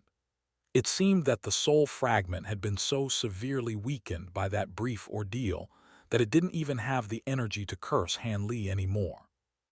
Han Li flipped a hand over to produce a soul stabilization talisman, then adhered it to the incense burner before placing it down by the entrance before stepping into the hall. As soon as he entered the hall, Han Li immediately noticed an increase in the surrounding air temperature, and only then did he discover that the floor was entirely paved with yang melt rock, a type of yang attribute material that was extremely harmful to souls and spirits. The hall was quite large, but it was also very empty, with nothing inside aside from a stone platform that was around half the height of a grown man. Han Li strode over the stone platform before conducting an examination to find that it was riddled with all types of complex patterns that stretched all the way down to the floor. At its center was a circular indentation, within which sat a round stone plate that was white in color. The stone plate was placed on a slant with a series of markings engraved onto its edge, marking out the 24 hours of the day, and at its center was an upright black metal needle that was around half a foot in length. As it turned out, this was a sundial. Han Li activated his bright sight spirit eyes as he examined the sundial, and he noticed a faint layer of light surging over it like a gently rippling pond under the delicate light of the moon. After some observation, Han Li wasn't able to spot any amiss, so he reached out to touch the sundial. But as soon as his hand extended into the indentation that the sundial was sitting in, an unexpected turn of events instantly unfolded. The black needle on the stone plate shuddered slightly, immediately following which an arc of black lightning shot out like a springing viper to strike Han Li's fingertip. A burst of sharp pain speared straight into Han Li's soul, and he snapped his hand back as he winced involuntarily. At this point, the soul fragment in the soul-nurturing burner had already recovered some of its strength, and it began to cackle in schadenfreude upon hearing the commotion ringing out within the hall. However, in the next instant, the soul-nurturing burner was swept up by a streak of azure light before being wrenched into the hall. The soul fragment instantly began to wail in panic and agony as the same burst of golden light rose up from the ground once again. With a casual sweep of his sleeve, Han Li summoned a spherical light barrier that enveloped the entire soul-nurturing burner, and only then did the soul fragment's wailing subside. "I can't believe I'm at the mercy of a rude little brat like you, back in the day." Before the soul fragment had a chance to finish its sentence, Han Li extended the incense burner toward the sundial on the stone platform as he interjected, "What is this supposed to be? How the hell am I supposed to know? Hey, hold on, let's be civilized now." Once again, before the soul fragment could say anything else, Han Li threatened to withdraw the spherical light barrier, and the soul fragment hurriedly began begging for mercy. This is an extreme yin sundial, and it's also the core of this secret area. Only by completely destroying it will you be able to leave this secret area, the soul fragment explained in a deflated voice. A hint of intrigue appeared in Han Li's eyes upon hearing this. "All I have to do is destroy this thing." "It's not as easy as it sounds, kid. You're dreaming if you think you can destroy this thing through brute force at your current cultivation base. If you're not careful, the yin lightning backlash from the sundial could easily send you to an early grave," the soul fragment warned in a solemn voice. "You were saying earlier that mastering the laws of time or space would be very helpful to breaking the core of this secret area, right?" Han Li asked with a contemplative expression. "Of course. Time and space are two of the three paramount laws, and normal laws are completely incomparable to them. All spatial barriers and restrictions are built upon the basis of spatial laws, so mastery of spatial laws will allow you to tackle this restriction directly at its roots. As for the laws of time, that's also relevant as the extreme yin sundial is a pseudo-immortal treasure that contains the time law powers," the soul fragment explained. Han Li's brows instantly furrowed tightly upon hearing this. During that brief inspection that he had just conducted, he wasn't able to sense any time law powers from the sundial. "I'll be honest with you, Senior. I just so happen to be cultivating the laws of time, so why is it that I wasn't able to detect any time law powers in this sundial just now?" Han Li asked. The soul fragment faltered slightly upon hearing this, following which a mixture of elation and skepticism appeared in its eyes as it exclaimed, "What did you say? Is that supposed to be a joke? Don't try to fool me. Have you managed to manifest any time law threads? If so, how many?" "Answer my question first," Han Li said in an expressionless manner. "Fine, I'll believe you just this once. Honestly, from the moment I first laid eyes on you, I immediately knew you were no ordinary person. My eye for talent is unmatched, and I saw the talent in you right away. As for why you weren't able to detect any time law powers from the extreme yin sundial, that tells me that you've only manifested fewer than 5 time law threads, the soul fragment said. Are you saying my mastery of the laws of time is insufficient? Hanley asked as he raised an eyebrow. Let me put it in simple terms for you. Even if you're cultivating the laws of time, you'll have to at least be at the mid-golden immortal stage and have manifested at least 6 time law threads in order to have any chance at destroying the core of this secret area, the soul fragment replied. Hanley's brows furrowed slightly upon hearing this, and he said, Truth be told, I've only recently reached the early golden immortal stage, so it'll take me at least 10,000 years to progress to the mid-golden immortal stage. What an impudent little brat you are. You think you can reach the mid-golden immortal stage in just 10,000 years. For someone who's cultivating one of the 3 paramount laws, it'll take you at least 1,000,000 years to get to the mid-golden immortal stage. The soul fragment scoffed. Hanley fell silent upon hearing this. The soul fragment wasn't exaggerating. Indeed, without a supply of suitable pills, Hanley had no idea how long it was going to take for him to reach the mid-golden immortal stage. Having said that, don't be disheartened. You're extremely fortunate to have met me, and I just so happen to have a way to help you drastically accelerate your cultivation. It's just a matter of whether you have the courage to pursue such a path, the soul fragment said with a hint of provocation in its voice. What do I need to do? Hanley asked. The main obstacle to reaching the mid-golden immortal stage is the 24 immortal acupoints that must be opened. These 24 immortal acupoints are far more difficult to open than the 36 immortal acupoints of the true immortal stage. But I have a cultivation method that can allow one to channel the power of baleful qi to drastically speed up the process, the soul fragment said. Baleful qi.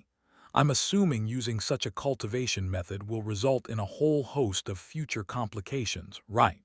Hanley asked as his brows furrowed slightly. I'm not denying that. That's why this is a matter of courage. Let me finish what I have to say, and after that, you can decide whether you want to pursue this path or not. In essence, baleful qi is just like magic power in that both are inherently present in your body, except baleful qi doesn't show itself under normal circumstances. Using this cultivation method will leave residual baleful qi lingering in your immortal acupoints. As for exactly what impact this will have, that varies from person to person, so I can't tell you, the soul fragment explained. All of a sudden, a thought occurred to the soul fragment, and it hurriedly added, Oh, by the way, there's another downside to using this cultivation method. Just like the spirit refinement technique, this cultivation art is forbidden by the heavenly court, so you'll be in a lot of trouble if you run into any immortal envoys in the future. Hanley fell into deep thought upon hearing this. This cultivation art sounded extremely shady, and Hanley was confident that the soul fragment definitely hadn't revealed all of its downsides. As for the fact that it was forbidden by the heavenly court, that didn't matter to Hanley as he had already cultivated the spirit refinement technique anyway, so it hardly made a difference. After some contemplation, Hanley asked, How much will this cultivation art shorten the amount of time that I'll need to reach the mid-golden immortal stage? That also varies from person to person, those with more baleful qi. In other words, those who have killed more will harbor more baleful qi in their bodies, and that'll make it easier for them to open their immortal acupoints using this cultivation art. As for those with less baleful qi, progress won't be as fast. You don't look like the type who's done much killing, so I'd guess that your rate of progress will only be sped up by twofold at most. Having said that, this is still a drastic enhancement that you may not be able to achieve even with top-tier pills, the soul fragment said. How can I check how much baleful qi my body harbors? Hanley asked. That's easy. I'll teach you a baleful qi manifestation mantra. Listen up.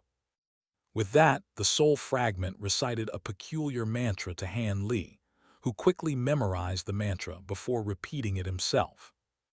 As the final syllable of the mantra was uttered, the entire hall shuddered violently, following which plumes of black smoke began to rise up from the top of Han Li's head before spreading through the hall like a black cloud. Before long, the entire ceiling of the hall was completely concealed behind a dense black cloud that was as dark as ink. Even then, there was still more and more viscous black chi constantly surging out of Han Li's body. The soul fragment's mouth had completely gaped open in astonishment upon seeing this, and if it possessed a physical body, its jaw would have most likely already dropped onto the ground. "This is incredible. How many people have you killed?" the soul fragment murmured to itself in a flabbergasted voice. After releasing all of this baleful chi, Han Li was feeling much more relaxed, as if a heavy load had been lifted from his shoulders, but at the same time, a series of wild and aggressive impulses were springing up in his heart. Han Li suppressed these impulsive urges as he asked, "How is my baleful chi looking?" "I've seen quite a few people with baleful chi as abundant as yours, but most of them also harbor immense bloodlust, so their baleful chi has a dark red coloration.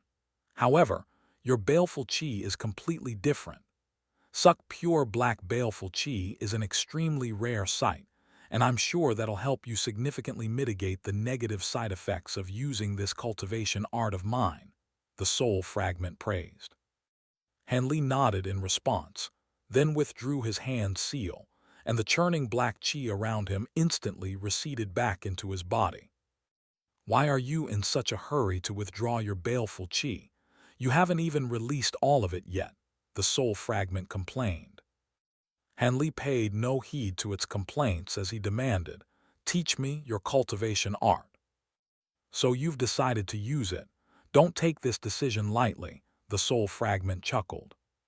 Han Li offered no response to this. He hadn't decided whether he was going to use the cultivation art yet. Instead, he was going to secure it first, then make up his mind on whether he was going to use it later. After obtaining the cultivation art by the name of the profound, baleful spirit arts from the soul fragment, Han Li returned it to the same hall as before. In order to help the soul fragment stabilize itself, he left the soul-nurturing burner with it as well. He still didn't know just how much he could trust the soul fragment, but it did seem to know quite a bit about the infernal frost Immortal palace, and a mere soul fragment wasn't going to be able to pose any threat to him anyway, so he decided to keep it around for now. With that in mind, Han Li arrived in a large secret chamber in the underground palace, and after closing the stone door of the secret chamber, he summoned a stack of formation tools and began to set up some restrictions. Close to an hour later, Han Li returned to the center of the secret chamber, then set down a cushion before taking a seat with his legs crossed. After that, he pulled the storage pouch that had been given to him by Dowist Hu Yan out of a pocket of his robes. Inside the storage pouch was a white jade slip with golden patterns engraved onto it, and Han Li injected his spiritual sense into the jade slip to inspect its contents. The jade slip contained the fourth level of the mantra axis scripture. In contrast with the second and third levels of the cultivation art, which had led Han Li down a deep rabbit hole searching for that mysterious valley, the fourth level of the cultivation art had been obtained so easily that it almost felt a little surreal to Han Li. However, it then occurred to him that the broken monument in White Finch Valley was most likely something that Tao Lord Bailey had placed there as a red herring to convince people that the Blaze Dragon Tao only had the first 3 levels of the cultivation art. As for the jade slip in his hand, just like the first level of the cultivation art that he had received, it was only a replica. The fourth level of the mantra axis scripture was longer and also more complex than the third level, and it took Han Li over a month of arduous reading to finally read through the entire thing once.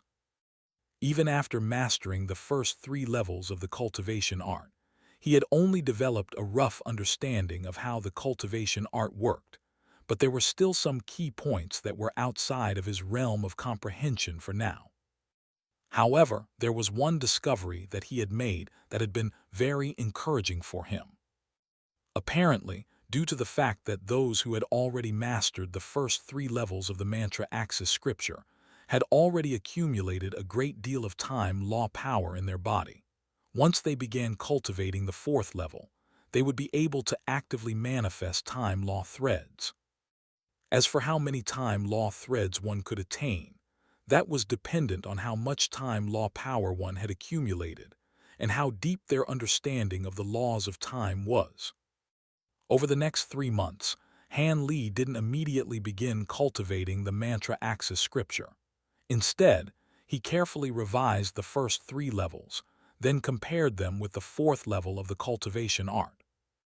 This was quite a time-consuming process, but it barely yielded any benefits, and Han Li's understanding of the cultivation art on a fundamental level wasn't really deepened at all. However, this was no surprise to him, and he was already prepared for such an outcome. Seeing as he couldn't leave this place for now anyway, he may as well work on his cultivation while examining the entire cultivation art again. Perhaps that would reap him some unexpected rewards. On this day, Han Li meditated for half a day in the secret chamber, then took a cultivation enhancement pill before commencing his cultivation of the mantra axis scripture. His mantra-treasured axis emerged in front of him amid a flash of golden light, and as soon as he caught sight of the axis, a surprised look instantly appeared on his face. As it turned out, one of the time Tao runes on its surface had already been restored, much to Han Li's befuddlement. He had been too busy reading through the mantra axis scripture prior to this, so he had completely failed to notice. Only less than 4 months had passed since all of the time Tao runes had faded, so theoretically speaking, none of the time Tao runes should have recovered yet. Could this be due to the 2 extra time law threads that he had attained? The time law threads were very mysterious, and even now Han Li still had no idea what purpose they could serve. However, if they could accelerate the recovery of his time Tao runes, then that was certainly fantastic news.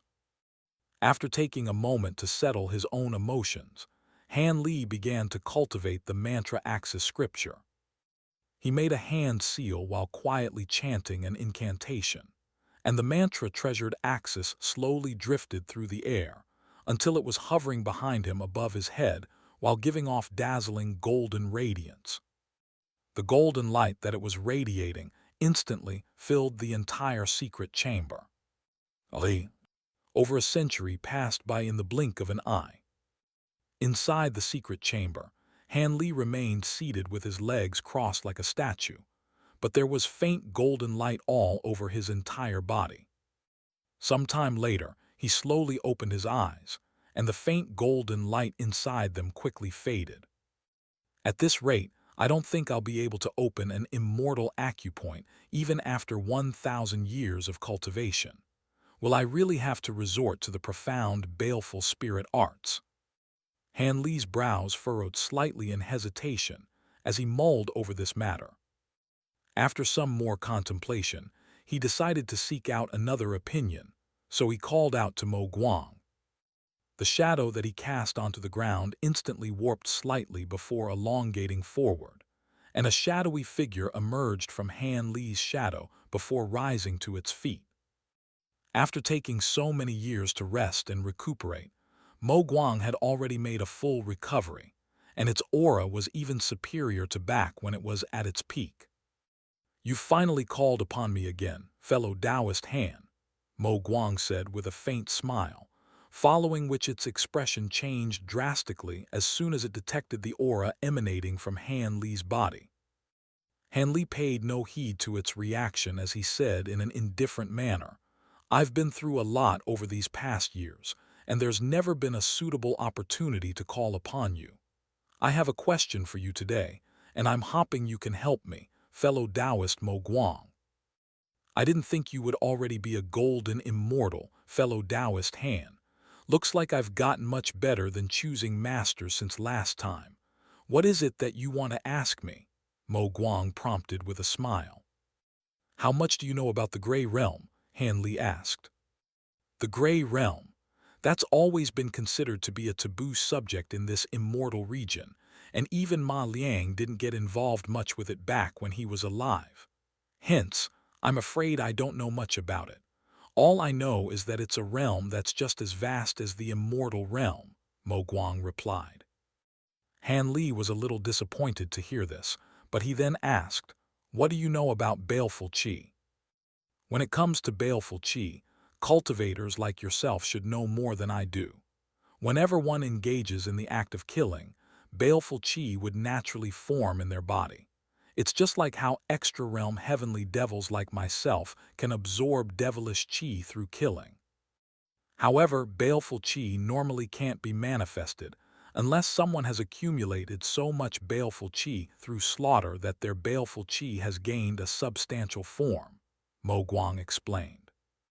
Han Li nodded in response with a contemplative expression, then asked, "Have you heard of any cultivation arts in the immortal realm that draws upon baleful qi to advance one's cultivation base?" I am aware of the existence of such cultivation arts, but, generally speaking, no cultivators would willingly choose to pursue such cultivation arts. I've heard that doing so will impact a certain part of one's cultivation later down the line, essentially placing a bottleneck on oneself and sacrificing one's long-term future for short-term gain, Mo Guang replied. Han Li was silent for a long while upon hearing this, and Mo Guang also remained silent. After some time, Han Li looked up at Mo Guang and said, "Thank you for answering my questions, fellow Taoist Mo Guang. I'll summon you for a chat once I'm out of my current predicament." He then swept a sleeve through the air, and Mo Guang vanished back into his shadow. I can't afford to wait tens of thousands of years.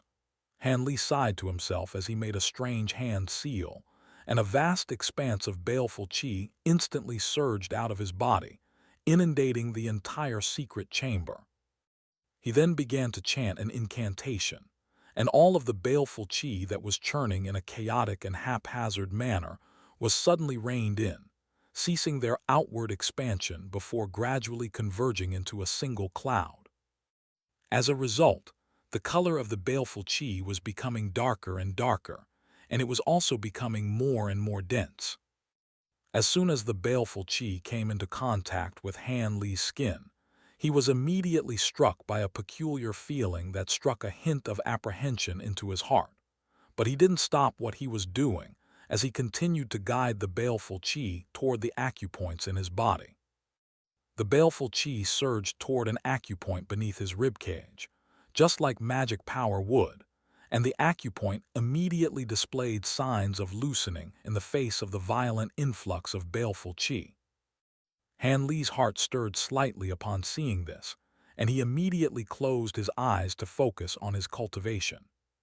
Sometime later, a faint pop rang out from within Han Li's body, immediately following which a tiny vortex emerged beneath his ribcage, and the vortex began drawing in all of the surrounding world's origin qi in a frenzy. Close to a minute later, a speck of golden light emerged on that spot on Han Li's body, signaling the opening of his 37th immortal acupoint. Han Li inspected the immortal acupoint momentarily to find that not only was it filled with a vast volume of immortal spiritual power, there was also a wisp of black baleful qi inside, but it was very faint in color and didn't appear to be all that harmful. Han Li was slightly reassured to see this, and with a sweep of his sleeve, he brought his mantra-treasured axis around until it was hovering in front of him. Not only had quite a few of the Time Dao runes on the axis already recovered, 2 more Time Dao runes had emerged on its surface, taking the total to 362. It seemed that the Time Dao rune limit had been lifted once again, so perhaps he would be able to keep adding Time Dao runes to his mantra-treasured axis using the time crystals manifested by his heaven-controlling vial. But that was something that he was going to save for a later date. With that in mind, Hanley switched to a different hand seal to inject some immortal spiritual power into his mantra-treasured axis. The axis immediately began to glow radiantly while releasing layers of golden ripples, and it appeared to be no different from before. During the next 2 days, Hanley paused in his cultivation and spent that time carefully examining his own internal condition, and only after confirming that there was nothing amiss did he recommence his cultivation. Over 1,000 flew by in a flash. On this day, gusts of ferocious wind suddenly began to sweep over the ruined city, and tremendous volumes of the world's origin chi converged toward a garden in the city. Before long, a vortex that hung over the entire city had taken shape in the sky, and it was like an all-encompassing funnel that was directing all of the world's origin into a large black hole in the garden in a frenzy. The surging world's origin chi instantly filled the entire hole, flowing into a secret chamber deep in the underground palace like a vast, never-ending river.